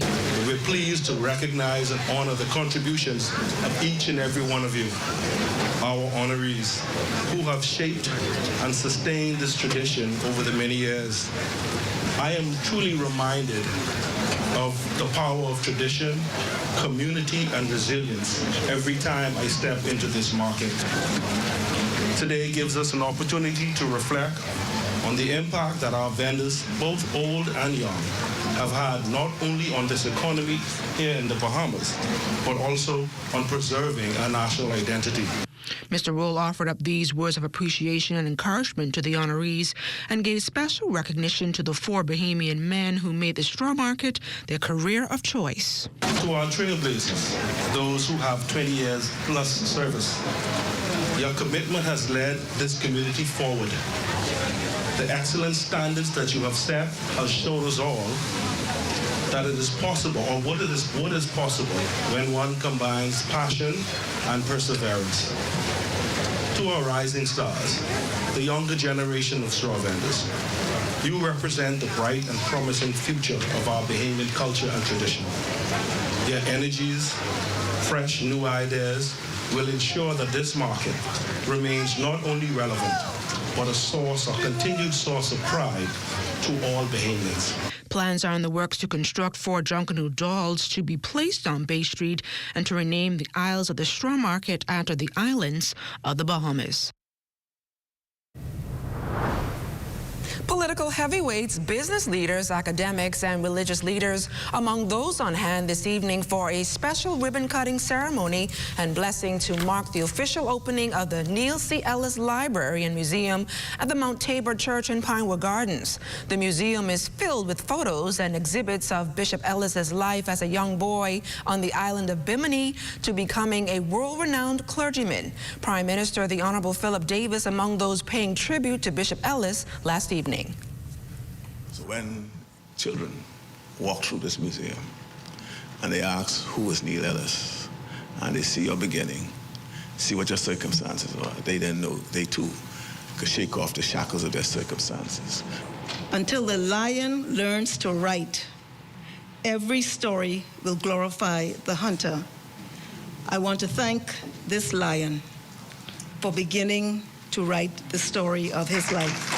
He's an inspiration not to Biminites, inspiration to Bahamians, but people all around the world.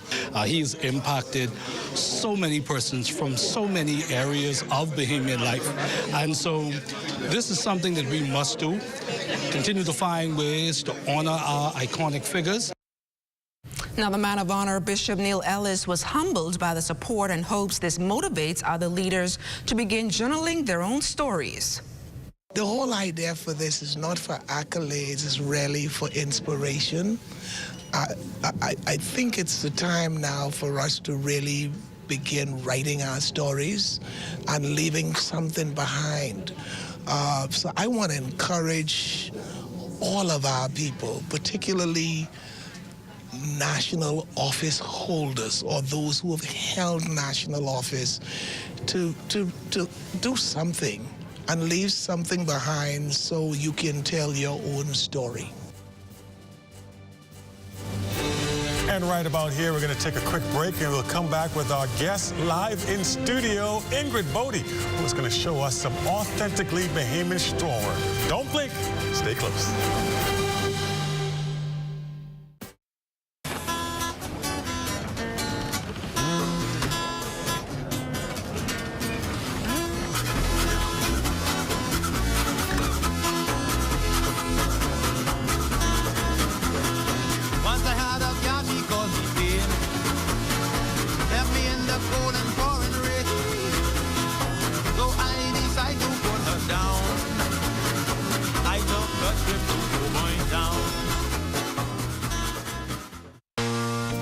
Candid Security offer a varied range of security services, including guard service. We do armored service, we do pre-employment investigation, background checks, also vet people for employment. A live business hosted PBX is extremely important to our operation. I don't have to be in my office. I can easily get connected with our clients, my vendors, my NASA office, and with our employees in the field, anytime, anywhere.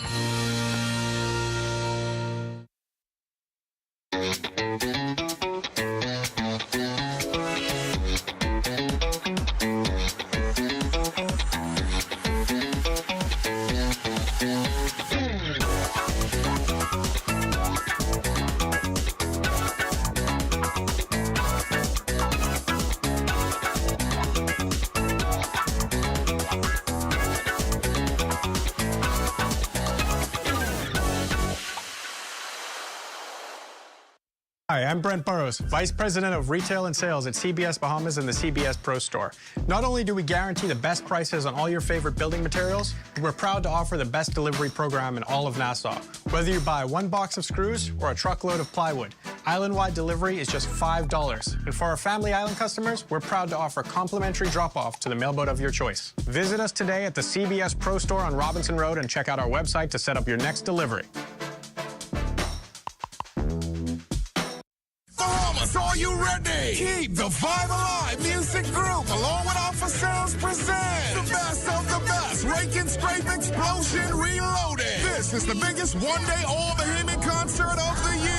Featuring KB, D-Mac, Abby, Mama D, Fan Sean, Shine 242, The Falcon, and more. Mark your calendars. It's going down November the 2nd at Super Club Races Ground. Tickets now available at BahamasEtickets.com or both Beauty Shack locations. General admission $60.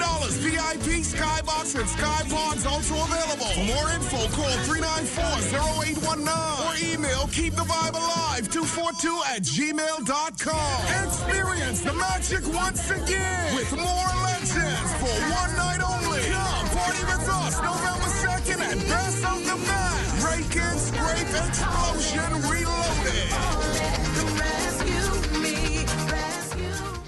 What are you doing? And you're looking at a live drone shot of the 66 steps. It's near downtown Nassau. Absolutely beautiful view there.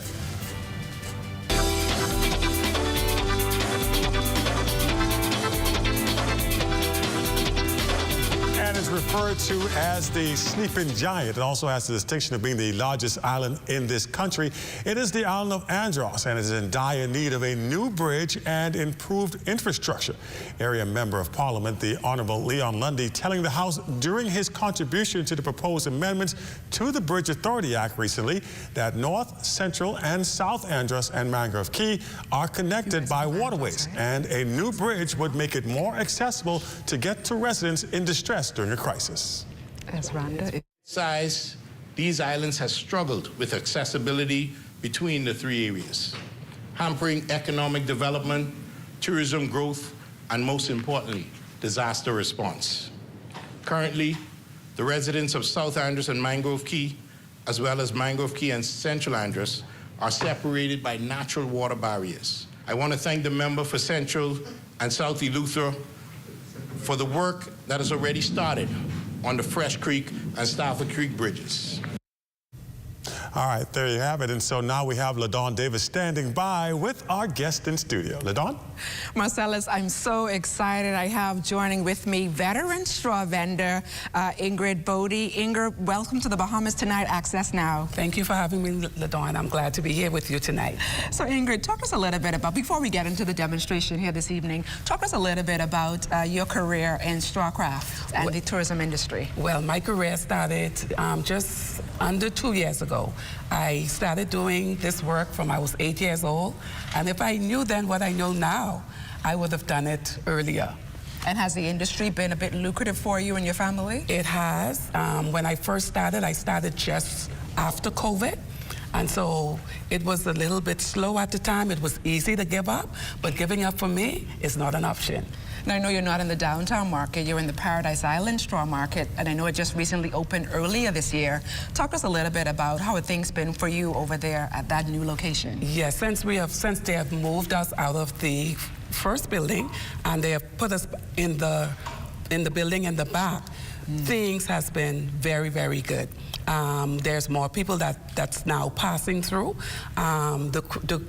Some of the cruise ship tourists, they come over, they go to Atlantis first, and they come over to us. So we're seeing an uptick right now. And speaking of that uptick, any recommendations you want to give to tourism officials, I guess, to enhance or to transform the industry? Yes, I would like to see the tourism minister work together with the persons from Atlantis, the powers to be, to get more of the people coming to us. We can still do more because certain days you can see 5 to 6 ships in that harbor, and Paradise Island will get about probably 20 persons, wow, which is really, really bad. And more advertisement for us at Paradise Island, we will do well.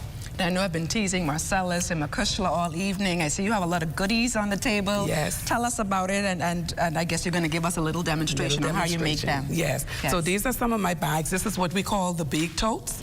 So, and they're very, very affordable. They're not just for tourists. They are for our locals as well. So our locals, you are welcome in our market as well. They're good, great gifts. Christmas time is coming soon. They are good gifts. This is one of my clutches, and this is the coral of the Bahamas. And this one here, we have our turtle.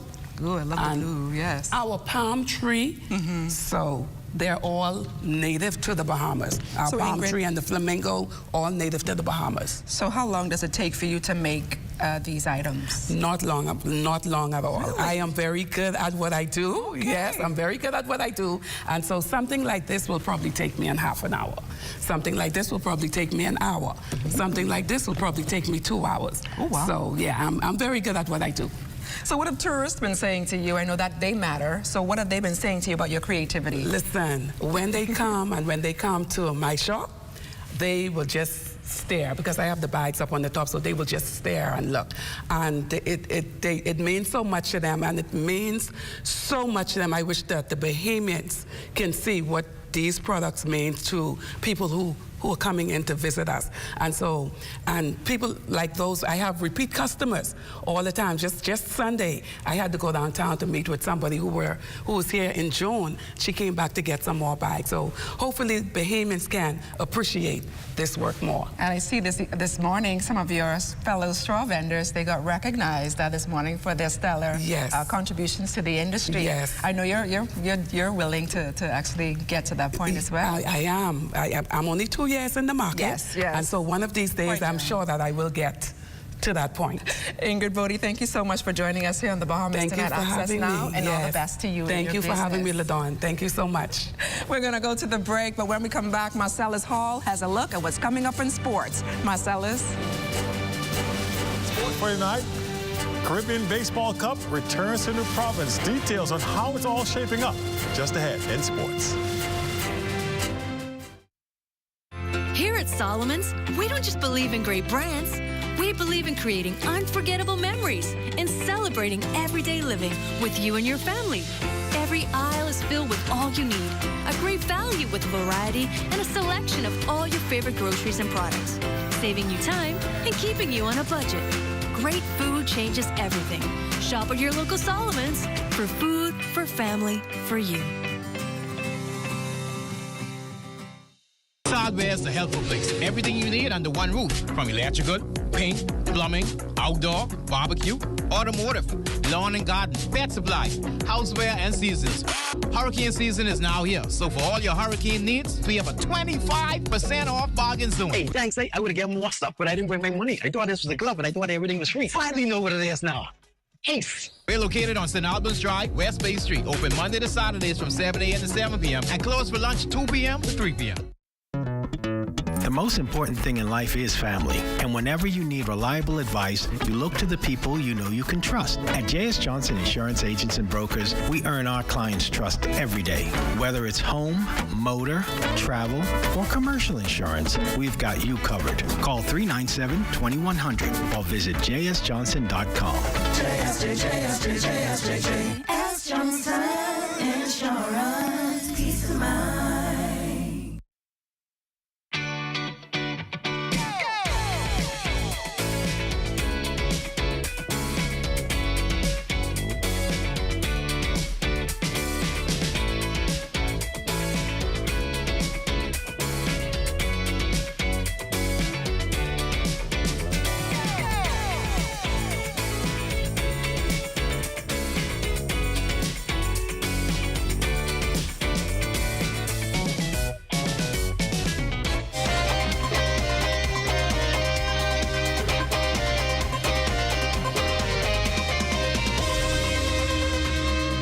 Welcome to your ZNS Total Sports Check, everybody. I'm Marcellus Hall. Big news from the world of baseball as the Bahamas Baseball Association announcing today that they will host the 6th edition of the Caribbean Baseball Cup right here in the province at the Andre Rogers Baseball Diamond. Now, the event will take place October 23rd through the 28th and will feature 6 countries, including Cuba, Dominican Republic, and there will be nations like Curacao. All will be here representing their nations, and of course, host country Bahamas in there as well. Secretary General of the local organizing committee is Theodore Sweeting. He says the goal at the end of the day is to get the Bahamas in position to be able to play at the World Baseball Classic.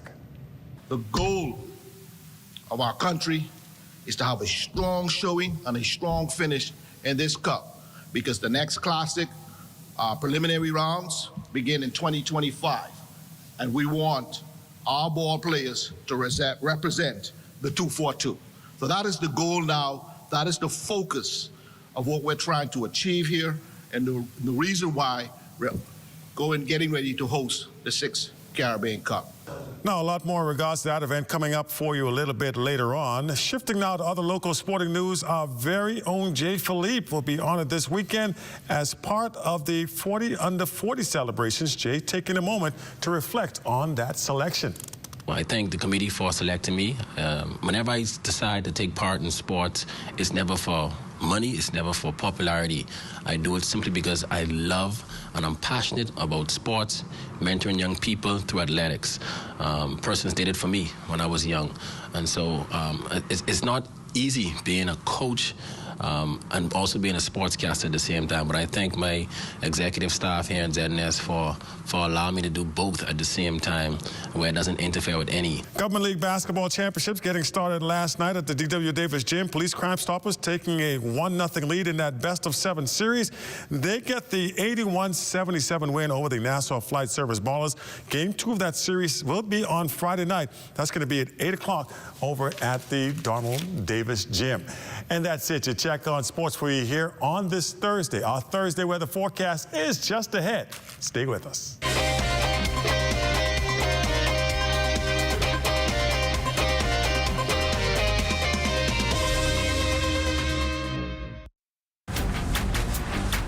Hey, it's your honorary pump attendant back again with another episode on the do's and don'ts at a service station.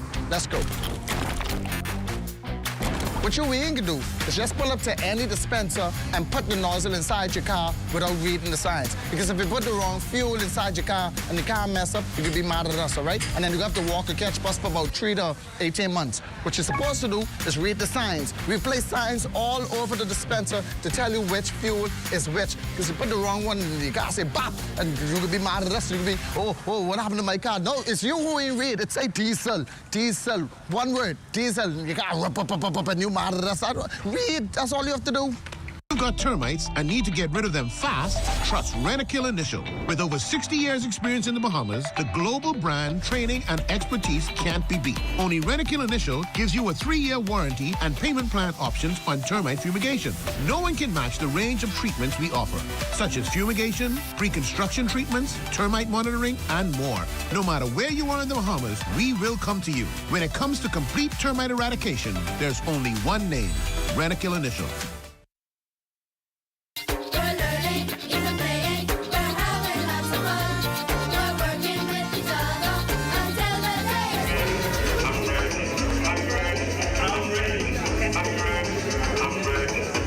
Yes, it's Education Minister Glennis Hannah Martin rhythmically asking administrators, teachers, and students if they're ready for the school year.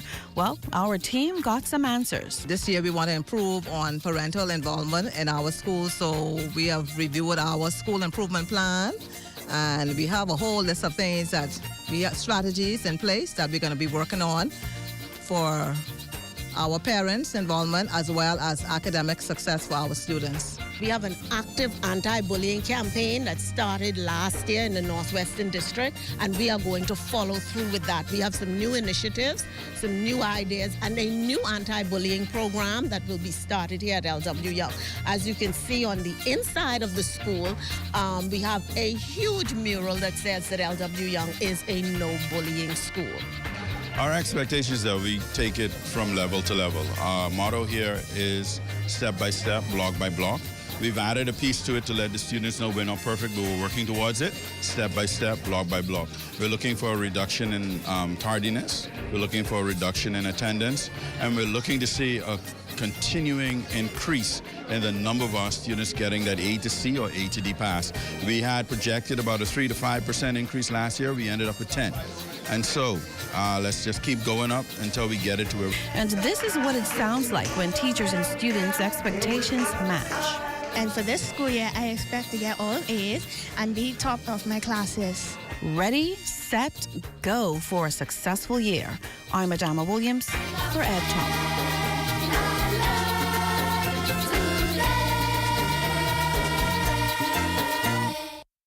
At Rusty Bethel Drive, I'm Paisol Forbes. This is ZNS.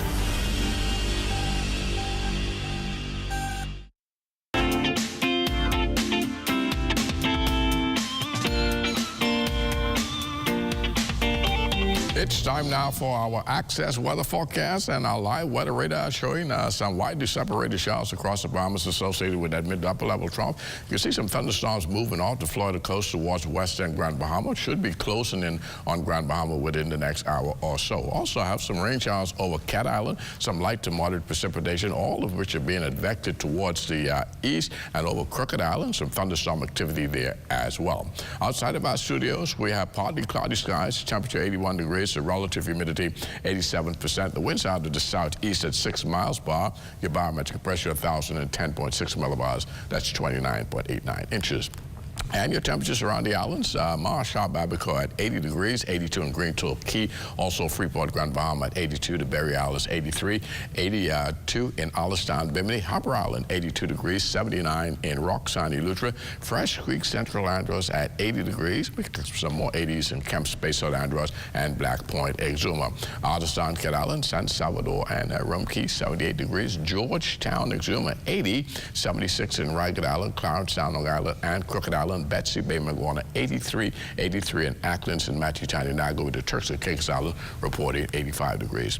And your boating forecast tonight is brought to you by Live Business, where you're always protected from the worst storms. In the northwest and central islands tonight through Saturday, those winds will remain light and variable with flat seas. High tide at 9:36 tonight, a second high tide at 10:05 tomorrow morning for the southeast bombers through Saturday. Southeast winds at 10 to 15 knots and the wave heights 2 to 4 feet. It's going to do it for your boating forecast. It's time now for your international temperatures, and they're brought to you by Royal Star Assurance.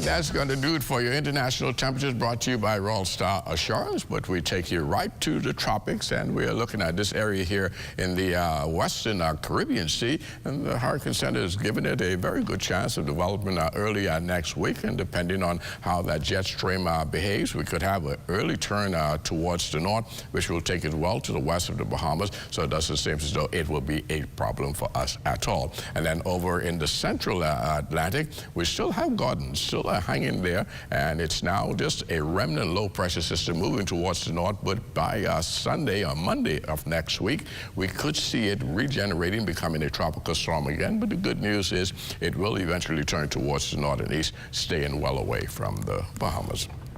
Satellite pictures showing lots of moisture, that tropical moisture being advected from the southwest to northeast across the islands, and that will continue to generate pockets of showers and thunderstorms, some of which will be heavy at times. And our forecast for tonight, mostly cloudy with a thunderstorm in spots, low temperature just around 81 degrees. And tomorrow, we're looking for those widely separated thunderstorms again, cloudy in the morning, then in the afternoon, we're looking at intervals of clouds and sunshine with a high temperature reaching 89 degrees. Your extended weather forecast looking like this. The wet stuff with us right through Sunday, but by Monday, lots of sunshine return to our forecast, and that will be with us right into the middle part of next week. Salas and Ladon. All right, thanks, Pastor. Well, it certainly looks like the clouds will continue, but the rain just might hold off for a bit. Like I said, silver lining's coming. Well, Marcellus, it looks like it's our time for our social media segment with Matea Cunningham. You're watching Let's Talk Socials, where you get your trendy news fix, social media updates, and hot topics in the digital scene. Get comfortable, take a seat on the couch, and put your foot up, because today we're diving headfirst into Sean Combs, a.k.a. P. Diddy, a.k.a. Puff Daddy, a.k.a. my personal favorite name, the Diddler. If you were a young adult or a teen in the late 90s and early 2000s, you've witnessed three things: the rise of desktops and Microsoft web browser jingles, low-rise jeans, and P. Diddy. For my fellow Gen Zs who aren't privy to the prior popularity of P. Diddy, say that 5 times twice, P. Diddy is an American rapper, record producer, and record executive. He's known for discovering and cultivating fellow popular artists Notorious B.I.G., Mary J. Blige, and Usher.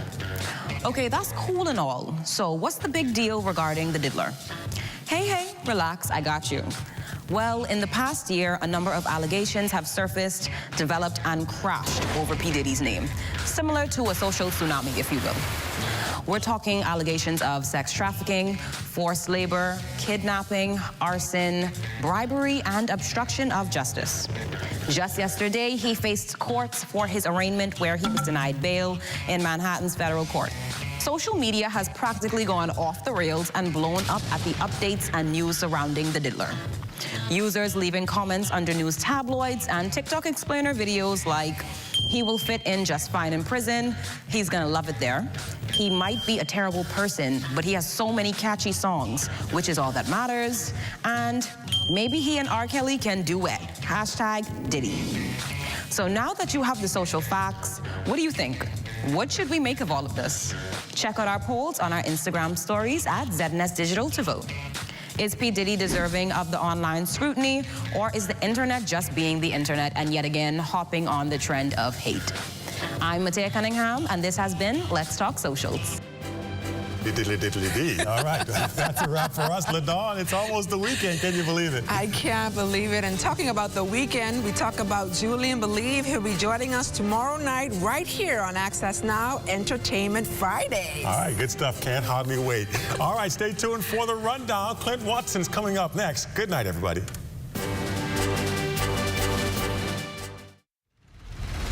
Clint Watson has been the trusted voice of journalism for over 2 decades. He is your first choice for hard-hitting discussions, your best choice for current affairs issues and investigative journalism. It's time to start the journey of relentless journalism. It's time to start the journey of facts over fiction. It's time for the rundown with Clint Watson here on ZNS, where only the sun covers the Bahamas better. At Rusty Bethel Drive, I'm Paisol Forbes. This is ZNS. The Rundown is brought to you by Commonwealth Brewery Limited.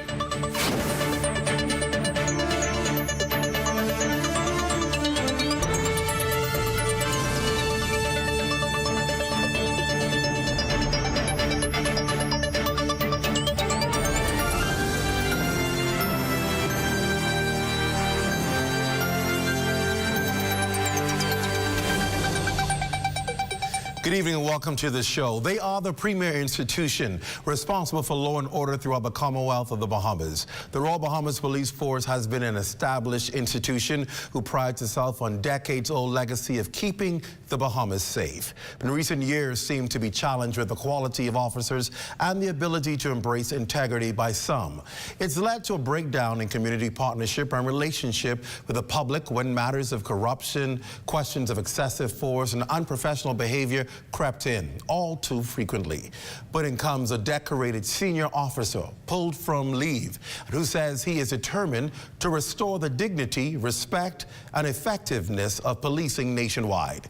The Commissioner of Police, Clayton Fernander, is hoping his leadership will translate into a stronger, more honored police force. He's here tonight to take our questions about whether he can turn the force around and the ins and outs of policing that you may not be aware of. It's a real candid conversation tonight, and we've got the rundown for you. But first, Prime Minister the Honorable Philip Davis says his administration's crime strategies are causing a slight increase, or decrease I should say, in crime. While speaking to reporters earlier today at the office of the Prime Minister, he revealed the country is making progress as it relates to major crimes, but noted murder is still an area of concern. He says he has been informed that the murder rate can be largely attributed to gangs and drugs, but says he believes the government's strategies are working against them.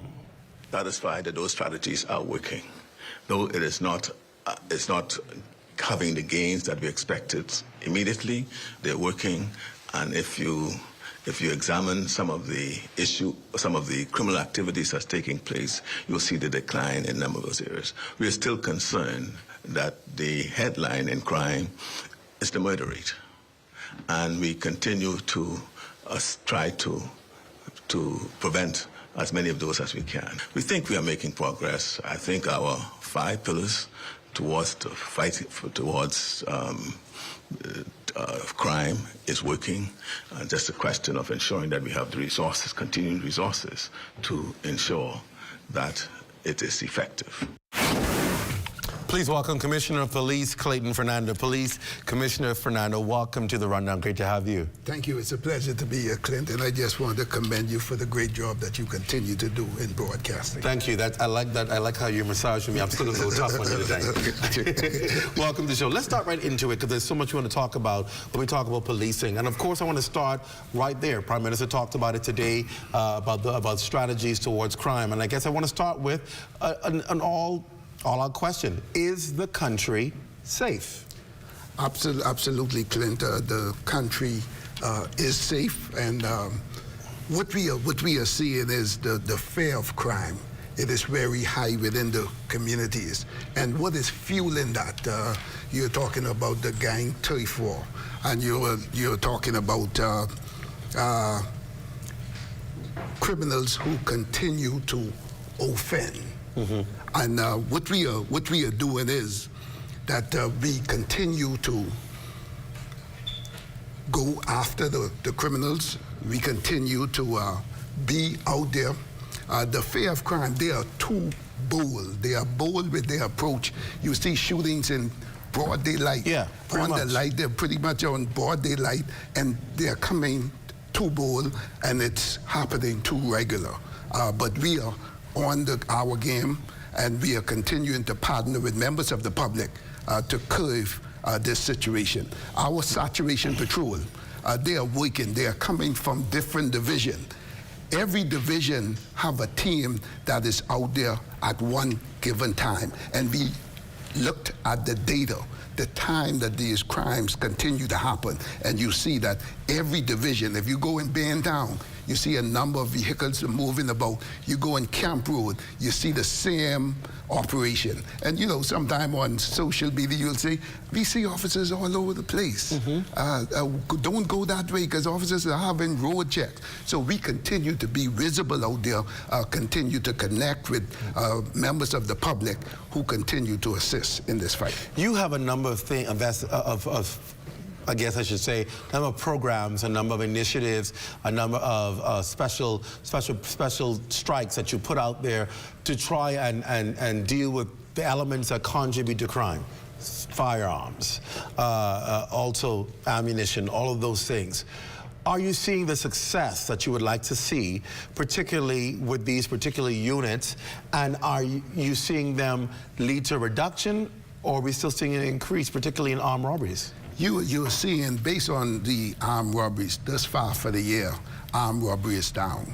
At this point, we have a total of 205 armed robbery that reported for the year, to compare with 277 last year. So that's a big chunk. Around this time, absolutely.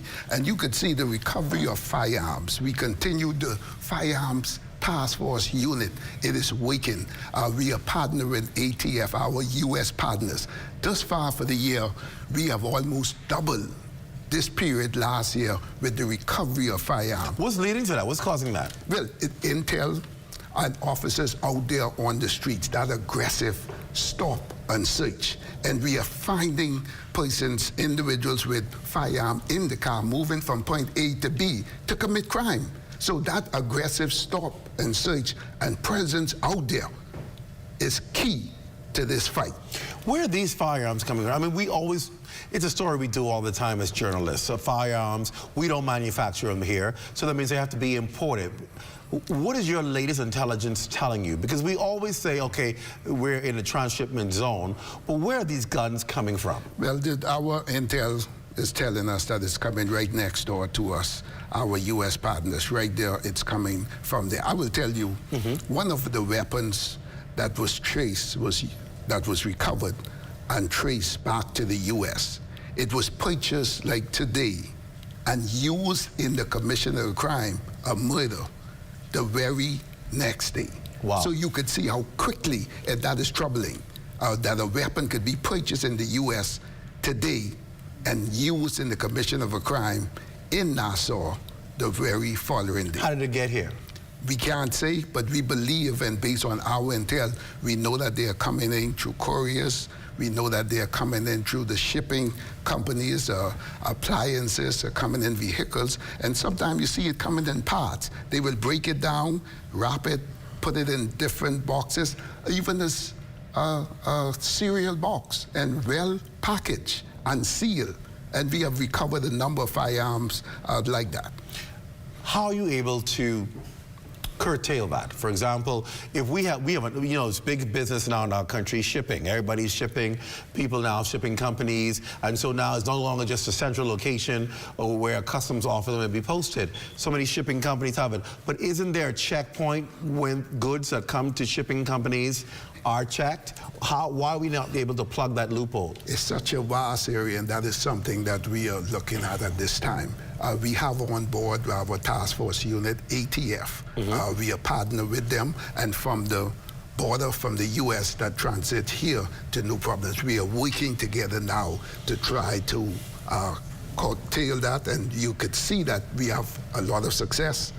The record is there thus far for the year. Based on our collaboration, we are getting successful. At one point, people said because of our open water borders and all of these yachts that come in, some of these pleasure yachts may be also used to bring in that. Have your intelligence found that to be true? Yes, it happened right in our port at in the areas in the Paradise Island port, and the marina in those the areas. marina ports, we have discovered a number of firearms in vessels that came the big pleasure yachts. And right even at our airport came in through our custom areas where they're secured and packages, sealed packages. And they're trying to bring it through the airport? They tried to bring it through the airport. Is it because, and do you believe that these are people who are involved in crime, or are these people who just facilitate and do it as a business and then say, okay, I'm out of it? It is a big business, and we find that some of our very own who have dual citizenship who lives in the U.S. and they partner with individuals here, and they shipped and get into the hands of the bad actors. I see online, one of our Lions Den viewers, Nadia Bain, posed a serious question. I kind of stand with her on this. Nadia Bain says, so customs officers can possibly be involved in these unlawful entries. Do you believe there is some support from, from persons who work in these environments, whether it's the shipping port, whether it's customs, whether, where they may be, that they are aiding in these things happening? Well, we can't rule it out, Clint. We can't rule it out. Some time ago, we was able to charge individuals who worked around those areas, so we can't rule it out. And where we find officers breach, we deal with them. I want to take a break. When we come up, we're going to talk about electronic monitoring, and then I'm going to dive all in. We're going to talk about unethical behavior, and of course, the big recent case that brought some light to the police force, the investigations at CDU. I'm going to take it on with you, so you ready for it? Absolutely. All right, you're not going to try to slip out the door? No, sir. All right, we're going to go to commercial break, and we'll be back. Head on. You're watching The Rundown. We're back after this. Stay close.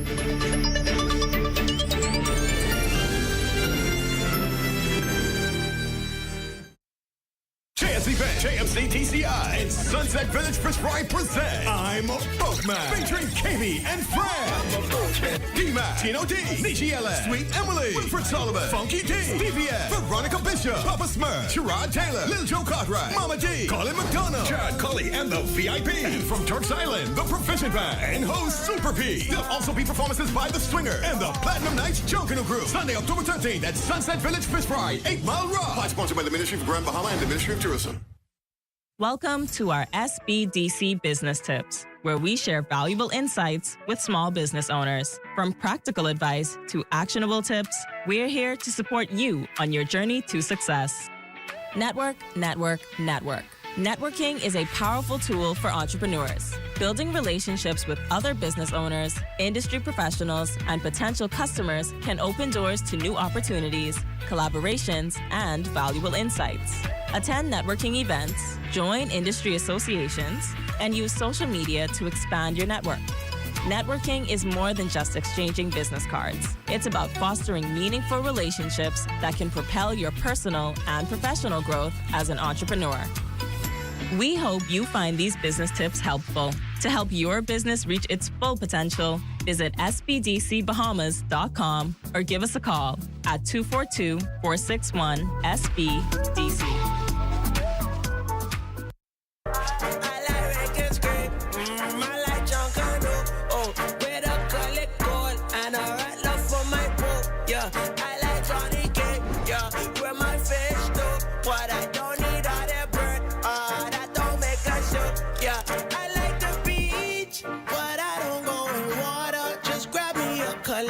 That's the bear of the Bahamas. I like to go down. Oh, yeah. Oh.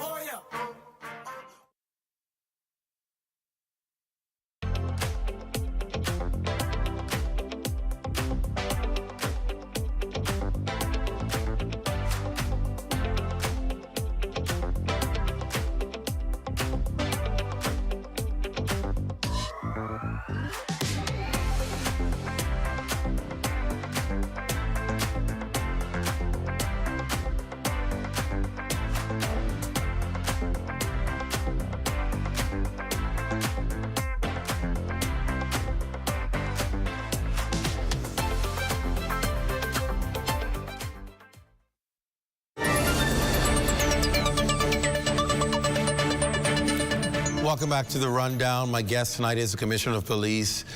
I went to say Paul Fox, and I don't know what Paul Fox is, but Commissioner of Police Clayton Fernanda. And of course, a special welcome to all of you in the Lion's Den joining us online. It's so good to have you all with us.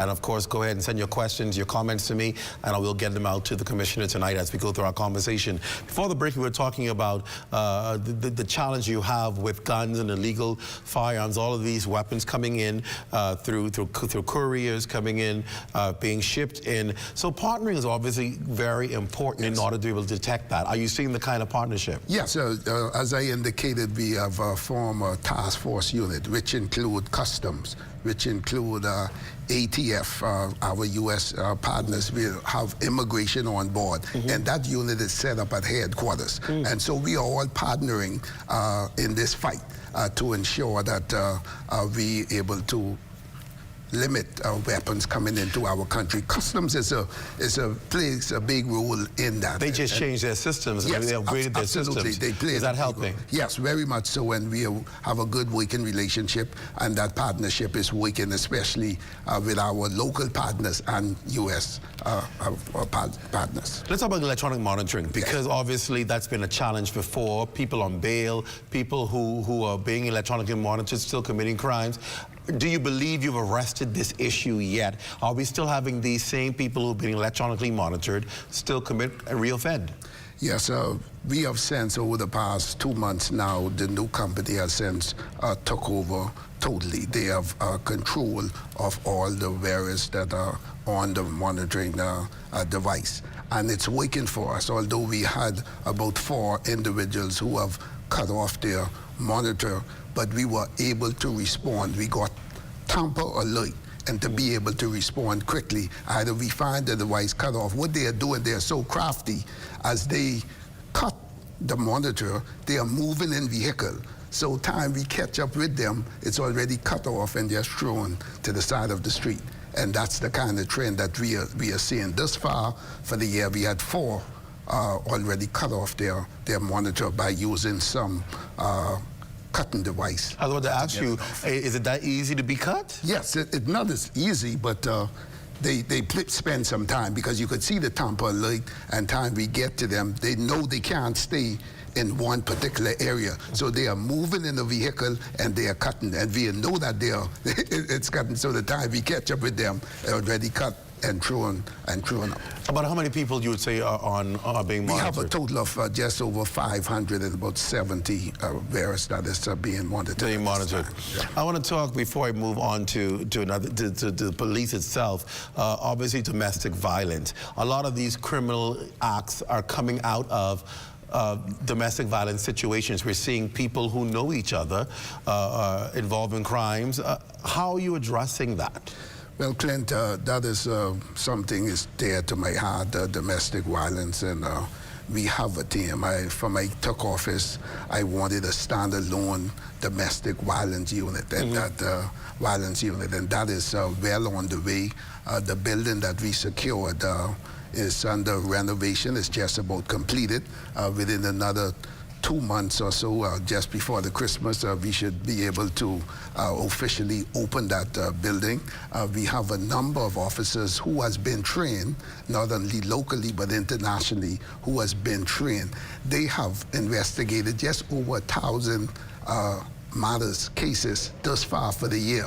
That's a lot. Yes, that's a lot. And we was able to held a number of seminars to various business places and NGOs. We were able to reach out to a number of them, and they wanted some intervention in educating members of the public, even our own officers. They were able to hold a number of sessions with our officers, because we know our officers, they too get into some instance from time to time, and we put on a number of training for our officers, and it's working for us, and we intend to assist the public as we move forward with this domestic violence unit. This is dear to my heart. We have to continue to protect especially our females. Don't forget the men too. We have incidents with males who are being assaulted as well. By who? By maybe other males, and if being abused by females as well. That happens as well? Yes, it does. Interesting. I want to get to this story, and then I want us to talk about it because it's something that took place just recently with officers, a number of officers, and we want to be able to talk about it. It's a number of officers obviously appearing before the coroner yesterday in relation to several cases of police-involved killings. Let's take this report by Danielle Dean, and then we'll come back and talk about it. Some 12 officers involved in matters before the coroner's court, where jurors returned a homicide by manslaughter verdict, were each granted $9,500 bail with 1 or 2 sureties Wednesday by Coroner Cara Turnquest DeVoe. The cases date back to March of 2022 up to July of this year, involving deceased persons Azario Major, D'Angelo Evans, Shanton Forbes, Valentino Johnson, Gino Finley Jr., and Elron Stubbs. During the proceedings, a warrant of arrest was issued for 2 other officers who did not appear in court. One of the officers was reportedly out sick, but there was no sick slip before the court, while the other officer is believed to have absconded. Now, none of the officers were in court when the matter got underway, and the marshal suggested that it was an act of defiance, prompting the coroner to adjourn the matter for 10 minutes. When the case resumed, the 12 officers were present in court. All these cases will now be forwarded to the Director of Public Prosecutions, who will determine whether or not they will proceed with prosecution or discontinue the cases. Reporting for the Bahamas Tonight, I'm Danielle Dean. Thank you, Danielle. So, Commissioner, let's talk about it. First of all, the officers didn't show up. They went to court. What does this really mean? And are officers going rogue? No, Clint, it's not that the officers didn't show up. They were not properly informed. Why weren't they informed? Okay, they were not informed. We know that what documents came to my office during that time. I was across Paradise Island attending the conference, so I was not in office. Yes, I was not in office, so the summons did not get to me in time, and that was communicated, and it was agreed that they will appear the next day, and that's what happened. So this was a procedural matter, not really we're now summoning these people to come to court. This was a matter of you not getting the summons for them, yes, and then she issuing exactly, and a clarion call. Yes, and the 3 officers that did not appear on Wednesday, they are not serving officers. They were discharged from the force almost 2-3 years ago. So those 3 where warrants were issued, they are no longer a part of this organization. Are you concerned that far too many officers are having to appear to answer the questions of how they would have executed their job? Are we seeing policing change over the years and become a little more of a concern to you as Commissioner, how police execute their jobs? Yes, this is a professional organization, and we have to do just that, to be professional and to earn the trust of the Bahamian people. And we continue to say that to our officers. We continue to have training, the number of training for them. But when they go contrary, we deal with them. People believe that the police is a fraternity. They protect their own. And while you may make lofty statements publicly, there is this protection internally that causes them to escape from what ordinary citizens would be faced with. No, sir, I don't agree with you with that. As I indicated, nobody is above the law, and we have to work within the fine of the law. And when you go contrary, as indicated, you will be dealt with the full arms. But we don't try to, if you offend or you do something unethical, then you face the music. I'm going to ask you, Commissioner, as Commissioner of Police, are there far too many cases of unethical activity on the police force that you would like to see? It's based on what is reporting to our complaints unit. Yes, that is something that we have to remain focused with. Sometimes we found a lot of complaints which is unfounded, a number of them are unfounded, and those ones where there's evidence for us to proceed, we do just that. Why do you think that there's these cases of unethical activity more than what you would have seen in the past? It seems to happen all too frequent. Why do you think it is? Do you think it's the caliber that you now have to work with as far as recruiting officers? Do you think the policies are outdated and people are slipping through the crack? What is leading to officers being able to get away with unethical behavior initially? Well, as Clint, we know there's a number of officers and young officers that comes, and they are from right in our communities. They are our sons and they are our daughters. We continue to pay attention to that and to ensure that we don't leave our young officers alone by themselves. In some situation, you will find that, but we are continuing to focus on that to ensure that we have more leadership on the ground to ensure that the officers, especially the young officers, we note a trend in there that we have to continue to ensure that we have senior people on the ground and to ensure that they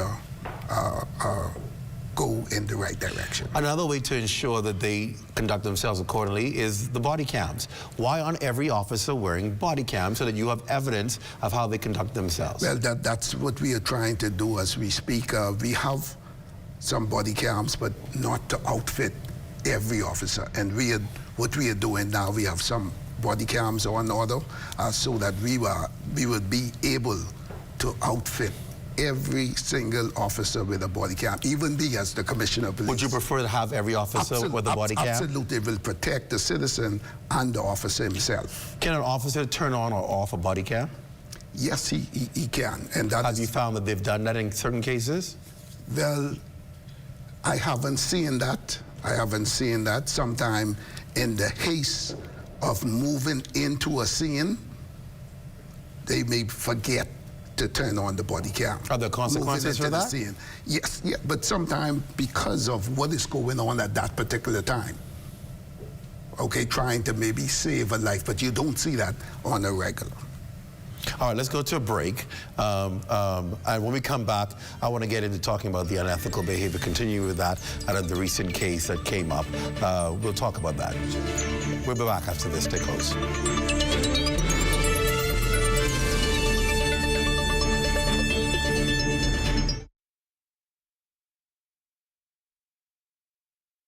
Is the Little Caesars Stuffed Crust Pizza. Get more pizza for less money. Only $12. It's a whole new level of pizza with cheese stuffed crust so spectacular that there's nothing left. Pizza. A delicious pepperoni pizza with the crust stuffed with lots of cheese and brushed with butter and garlic flavor and sprinkled with Parmesan cheese. Hot and ready Thursday to Saturday between 4 and 8 for only $12. Simply irresistible. And only at Little Caesars. Pizza. Wondering where your favorite shows went? Well, they're still right here at ZNS with new times and some with new days.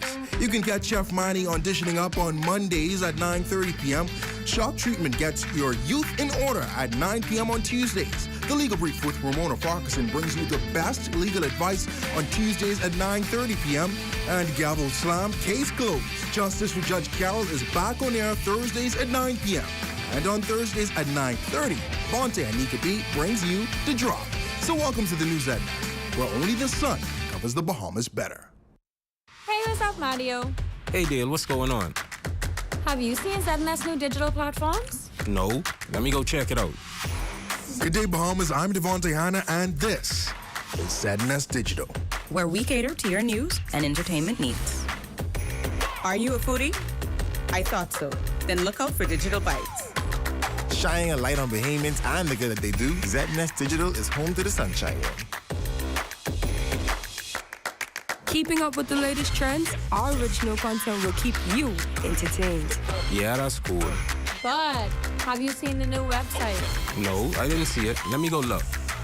We're still your most trusted source for news and information. That's ZNS Digital? Yeah, that's ZNS Digital, the people station in your pocket.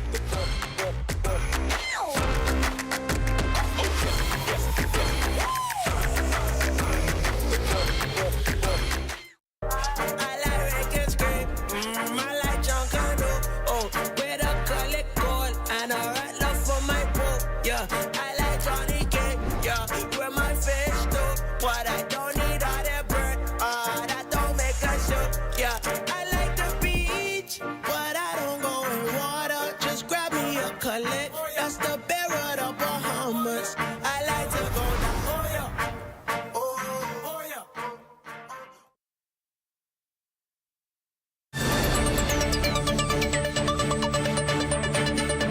Welcome back to the Rundown, and good night to all of you in the Lion's Den. Those of you who are on YouTube, we understand we have over 1,000 of you on YouTube. Welcome to the Rundown. Thank you for joining us. We're talking to the Commissioner of Police. And of course, Commissioner, we were talking on the break about the body cams, and I want you to clarify so people understand.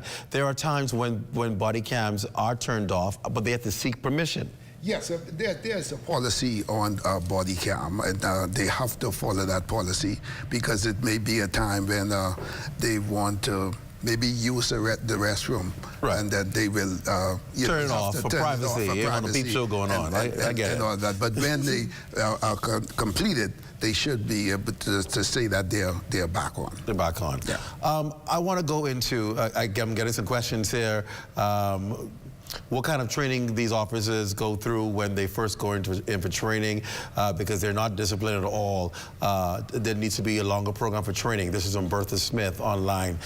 Do you agree? How long is the training program for police? The training program is 6 months, and I'm talking about extensive 6 months training program. Do they test you? Do they come up to your face, antagonize you to see whether you have the self-control to stay quiet and stay calm? Because you know, I've been around, and I've, you know, as a young reporter, you know, I've antagonized a couple of them once or twice, and they, you know, the self-control ain't there. They speak to some people any kind of how. This power of authority that I am the police, I will, you know, we always like to use it as a defense and crutch. I can lock you up. Yes. Sometimes that's what escalates the issues with the public and the police officer. Officers are needing to understand how to de-escalate a matter without being a bully. Yes, that is a part of our training. I could recall back in the day in 1982 when I was in training, and that's what happened. And we continue that, but you know, time has changed. Yeah. Times has changed, but that is important. That is important. We have to continue that. But you see that happen now in the training school. The 6 months, I think it's a lot of time. It's a lot of work within that 6 months. No playing around. 6 months is, I think it's good time. At this present time, we have 200 recruits in training. Right now? Right now, 200 recruits. We have 100 in Grand Bahama and 100 in New Providence at this very time. Let's turn to the recent issue. We're talking about unethical behavior. We understand the investigation has been opened against Chief Superintendent Johnson, who headed the Central Detective Unit, because of voice notes that circulated.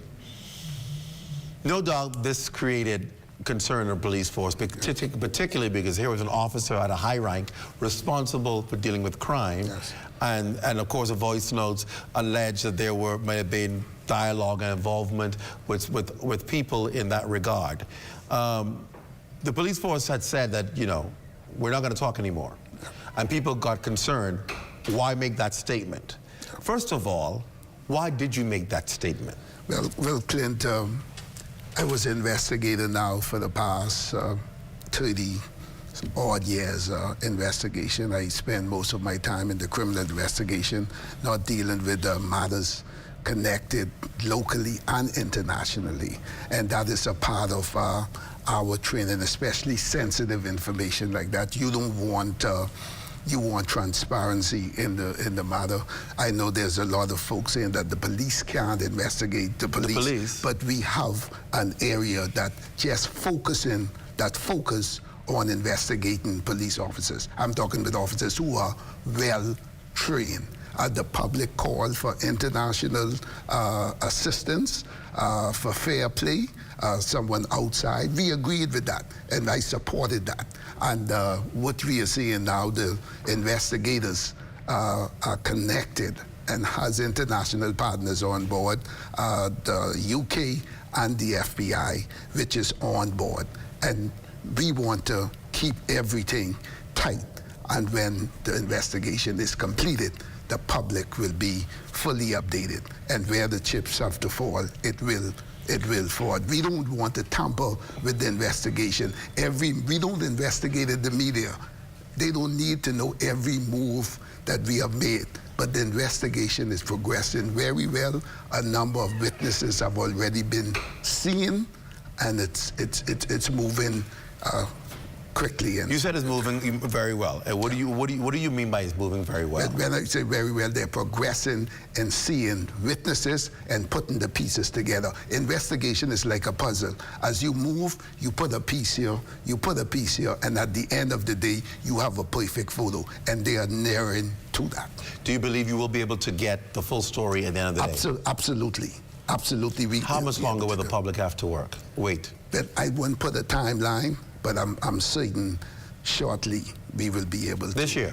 Absolutely. We won't go no further than before this year. So, how is that? How has this impacted the people of the police force? Well, the officers, I had the opportunity to speak to a number of officers, and I asked my assistant commissioners who are in charge of a number of all of the division, and just speaking to the officers, it's a concern for them, but what they are indicating that let's rally together to protect the integrity and the legacy of this Royal Bahamas Police Force. Our forefathers will be turning over in their grave to see that this police force from 1840 has gone the other way. We decide that we will rally with each other and to rally with members of the public to assist in building the integrity of this Royal Bahamas Police Force. There are a lot of persons online asking, and I want to ask you, are the investigators in town yet? No, they are not in town, but the investigators, the chief investigators, is in communication with those individuals. Documents have already been sent, and they are viewing of them. The tapes are being assessed, so they are on board with what is going on. Have you spoken to Chief Superintendent Johnson? No doubt anybody who's put on leave with this going on, what is his state of mind? Well, I can't say at this time, but we will continue to, I don't want to interfere with the investigation, and I don't want to prejudice what is going on, so I don't have that communication with him. You've made that communication stay for the integrity investigation. Exactly. This, no doubt, has caused many people to wonder, are there other things going on in the police force that have been for years protected or undercover that is now coming to light? What do you say to that? No, I won't agree with you with that, Clint, because you will see in the past that we continue to deal with our own if you go overboard. If you want to go with the criminals, then you go that way so we could lock you up as well with them. You saw our own, who was a serving police officer, shot at his colleagues. He was off duty and shooting at his colleagues, and he was arrested and put before the court. Integrity is important in the police force, and even government has said that it is important in the fight against crime that there is a level of trust that is maintained with the public. Do you enjoy the trust of the public at the level that you would like to see as Commissioner of Police? Based on in recent times what has transpired, I think we have lost some of that trust, and I believe that we could build now on that, and there's a lot of work for us to do. We can't use one bad apple to spoil the bunch.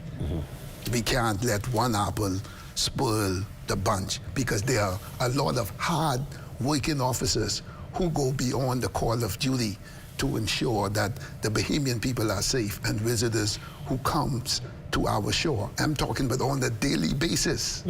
On a daily basis. So we can't stand by and let the good work of many officers just go down the drain for one bad apple. When you talk about community partnerships and being able to find programs that help to address crime, there's a program that always comes up in the conversation called urban renewal. Yes. Is urban renewal working? Absolutely, it is working. It is so sad, Clint. During the era of the former Prime Minister, Mr. Christie, where urban renewal was born, and then years later, it just went out of the door. And I believe we have lost so much during that period. Now, the government has picked that up, and it's a whole government approach with this urban renewal. And an excellent program which is touching every community. We have urban renewal centers in every constituency, and we talk about the whole government approach. We are talking about the clear, whole, and build strategy by the government. That partnership with the Bahamian people and the government, and that whole approach, it's working. We have done since urban renewal came on stream. We have helped so many persons with repairs to their home. We went in DeVoe Street and built a whole home for a gentleman who was sleeping in the car.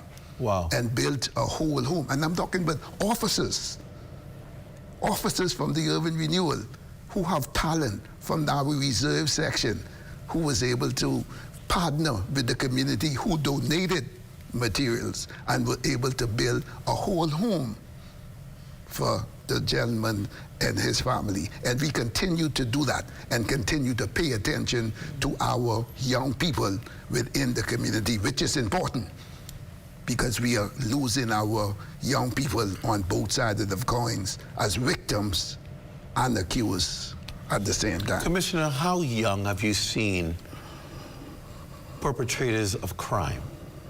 We're talking about urban renewal getting to our young people. How young have you had someone involved in crime? As 5, 6 years. What kind of crime did they commit? He was in possession of bullets in school, not knowing nothing. And again, it goes back to the home, as we continue to say. He was in possession, brought it to school. A young man, 7, 8 years, brought drugs to school. Drugs? Brought drugs to school. You know, that is concerning for us. You have an individual, as we can continue to say, a young man who was just 16, I think he just turned 17 the other day, who was on bail for 2, 3 murders. 16, 17? 16, 17 years. What is causing society to return these young people into criminals? And that's where a lot of the young people are just growing up themselves. There's maybe one parent in the home, whether the mother, sometimes is the father. But that is no excuse, because I'm a product of, I never had a father figure in the home. It was always my mom and my Grammy, and grew up in the heart of Bain Town, where criminal activities continue to happen day in, night out. Wow. And never once. She raised 4 boys. So there ain't no excuse to say, I don't have a father in the home while living in the city. Ain't no excuse. No. It's a choice. It's a choice. You know, but again, if you leave the young kids unattended, the individuals who are involved in the life of crime will recruit these young people. They left unattended. So we are now trying to disrupt that. We have to be able to save our young people. And you see urban renewal on the ground to disrupt that if it do happen. And you believe it's working? Yes, it is working. The results is there. People are seeing the office in the community. They are helping the elderly people in the area. They're feeding the kids. They're feeding the less fortunate. So it's working in the area.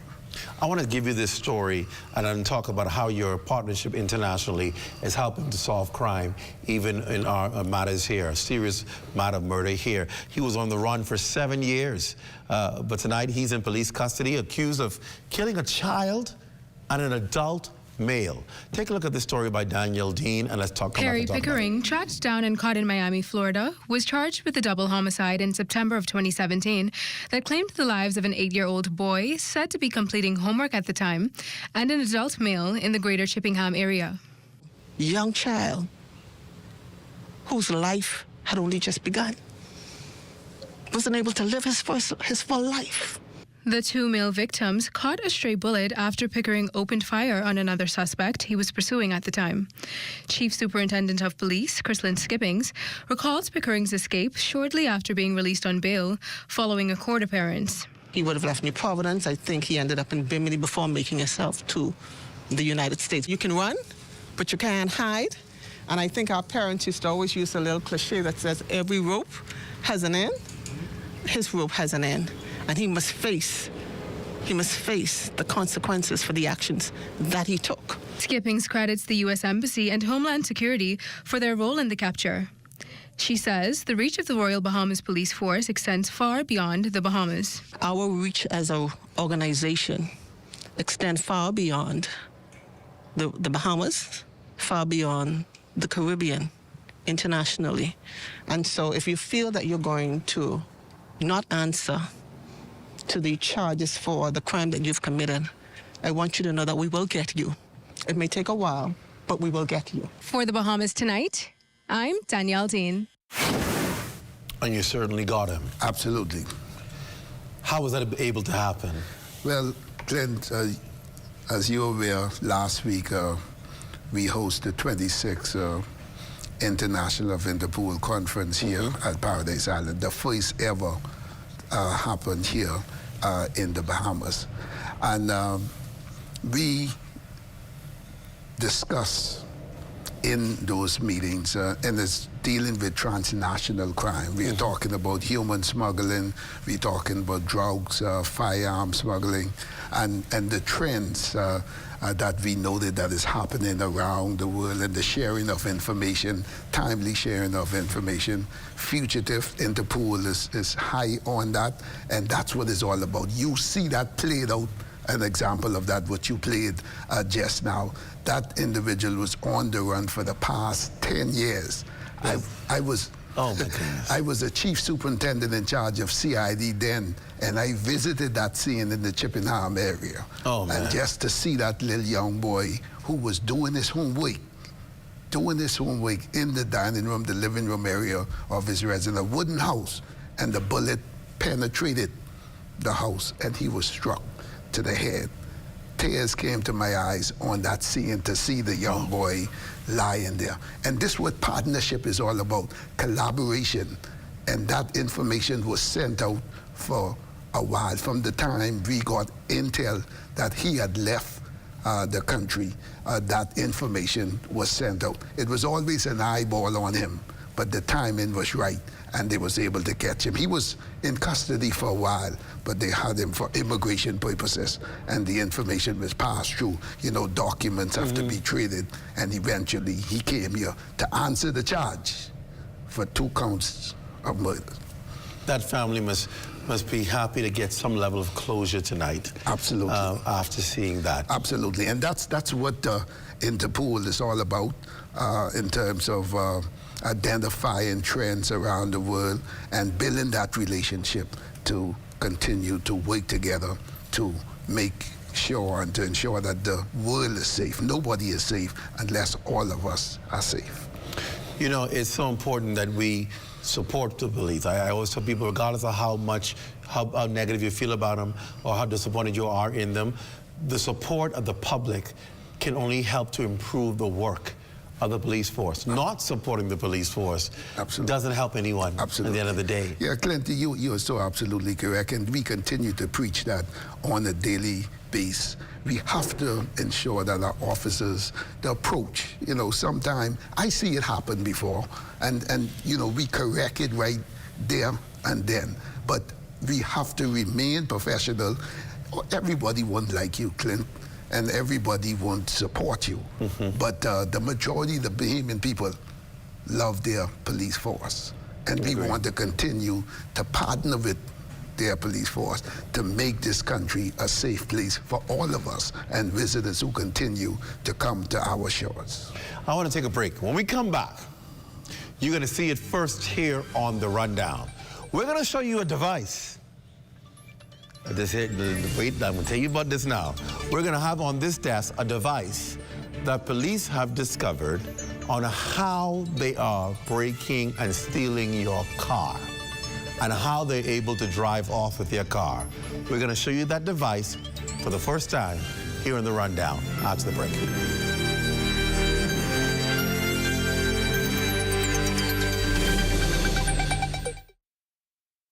Welcome to our SBDC Business Tips, where we share valuable insights with small business owners. From practical advice to actionable tips, we're here to support you on your journey to success. Learn from failure. Failure is not the end. It's an opportunity to learn and grow. Don't be afraid to take risks and try new things, even if they don't always succeed. Use failure as a stepping stone to success by analyzing what went wrong, adjusting your approach, and trying again. Learn from your mistakes, adapt, and keep moving forward. Each setback presents an opportunity for growth and improvement. Remember, you've only failed when you've stopped trying. We hope you find these business tips helpful. To help your business reach its full potential, visit sbdcbahamas.com or give us a call at 242-461-SBDC. JSC Bank, JMC TCI, and Sunset Village Fish Fry present I'm a Boatman, featuring KB and Fred. D-Mac, Tino D, Nishi Ellis, Sweet Emily, Wilfred Sullivan, Funky D, DVS, Veronica Bishop, Papa Smurf, Gerard Taylor, Lil Joe Cartwright, Mama D, Colin McDonough, Chad Cully, and the VIP. And from Turks Island, the Proficient Band, and host Super P. There'll also be performances by The Swinger and the Platinum Nights Junkanoo Group. Sunday, October 13th at Sunset Village Fish Fry, 8 Mile Rock. Sponsored by the Ministry of Grand Bahama and the Ministry of Tourism. It's time to grow your church. Time to extend your message to all the islands in the Bahamas, into the Turks and Caicos Islands, and to the world via the ZNS app and website. It's time to broadcast your church's services on ZNS TV. To help you with that, ZNS has some exciting new packages with very good prices. It's time to call 502-3813 for details. Is the Little Caesars Stuffed Crust Pizza. Get more pizza for less money. Only $12. It's a whole new level of pizza with cheese stuffed crust so spectacular that there's nothing left. Pizza. A delicious pepperoni pizza with the crust stuffed with lots of cheese and brushed with butter and garlic flavor and sprinkled with Parmesan cheese. Hot and ready Thursday to Saturday between 4 and 8 for only $12. Simply irresistible. And only at Little Caesars. Pizza.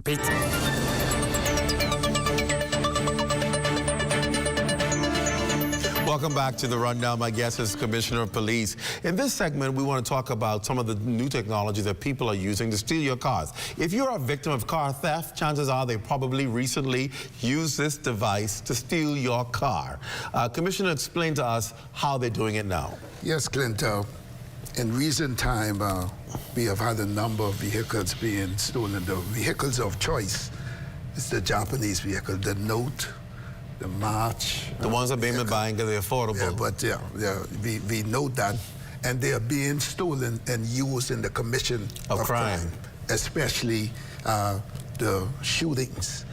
You know, sometimes it's like a scorch record when misskippings come on. A small car just was seen and gunman got out and fired shots.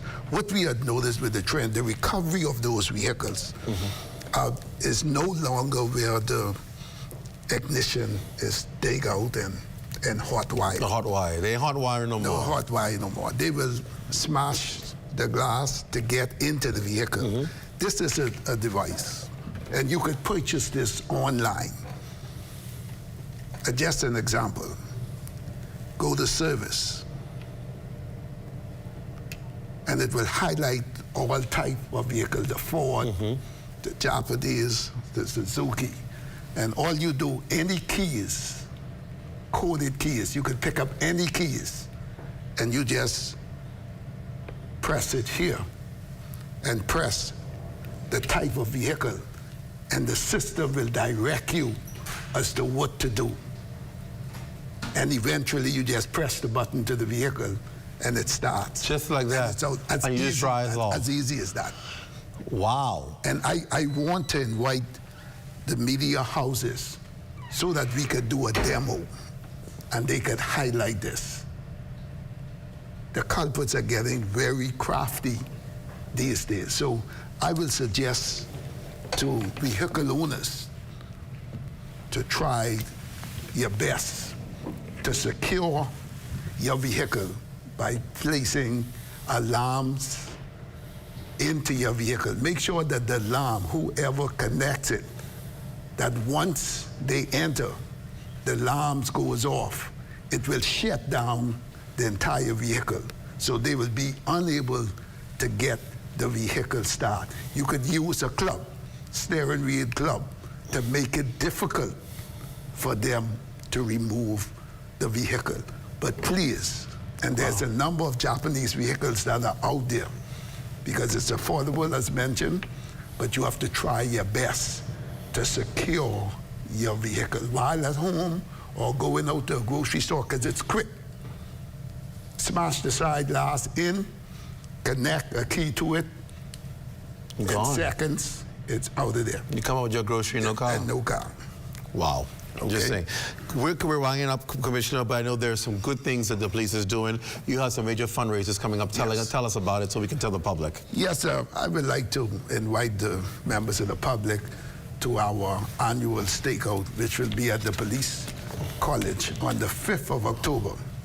We want the public to come out. We want to sit, to be able to talk to you. We want to hear from you. We want to continue to partner with you so that we could mend this relationship. The police force is all we have. The men and women of this great organization, they are from us. They are from our communities. That's our son, that's our daughters, that's your uncle. Yeah. You know, so we have to be able to connect. And we also preparing for a concert during the same month. I like to call it the Battle of the Best Bands. Yes. Oh boy. So we want to see you there and participate with us. And those persons of goodwill, with any ideas, initiative that we could come together to assist in mending this relationship, please do just that. We have some excellent, talented men and women who go above and beyond to serve this country. We have to look out too. We are human, and we have kids, we have families. It's so sad when citizens, some criminals, who continue to defame the character of officers. Yes. When the information is unfounded. Unfounded. And it's hard for officers, and they have family, and have to go home to their family to sit down to explain to them. So we want people who are doing this to please stop. We have a number of complaints with citizens that where this continue to happen to them on a daily basis. We want you to please desist from doing that. Whoever you may be, you know who you are. You know who you are. So please, let's stop it, and let's work with your Royal Bahamas Police Force.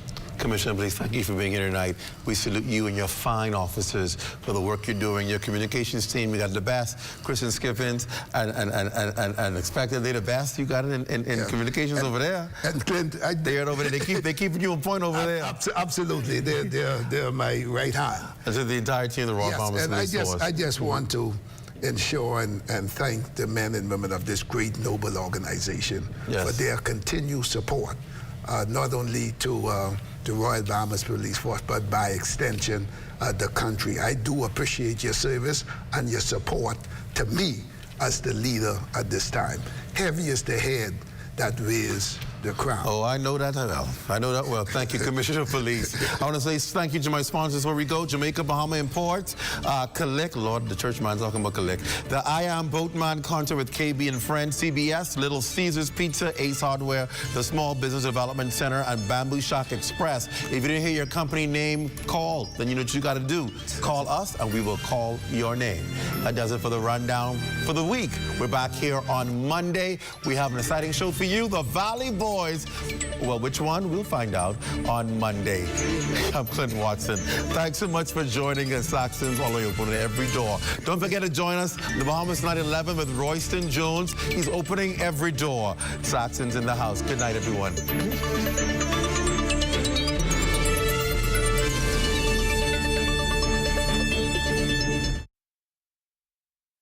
At the Broadcasting Corporation of the Bahamas, I'm Clint Watson, and this is ZNS.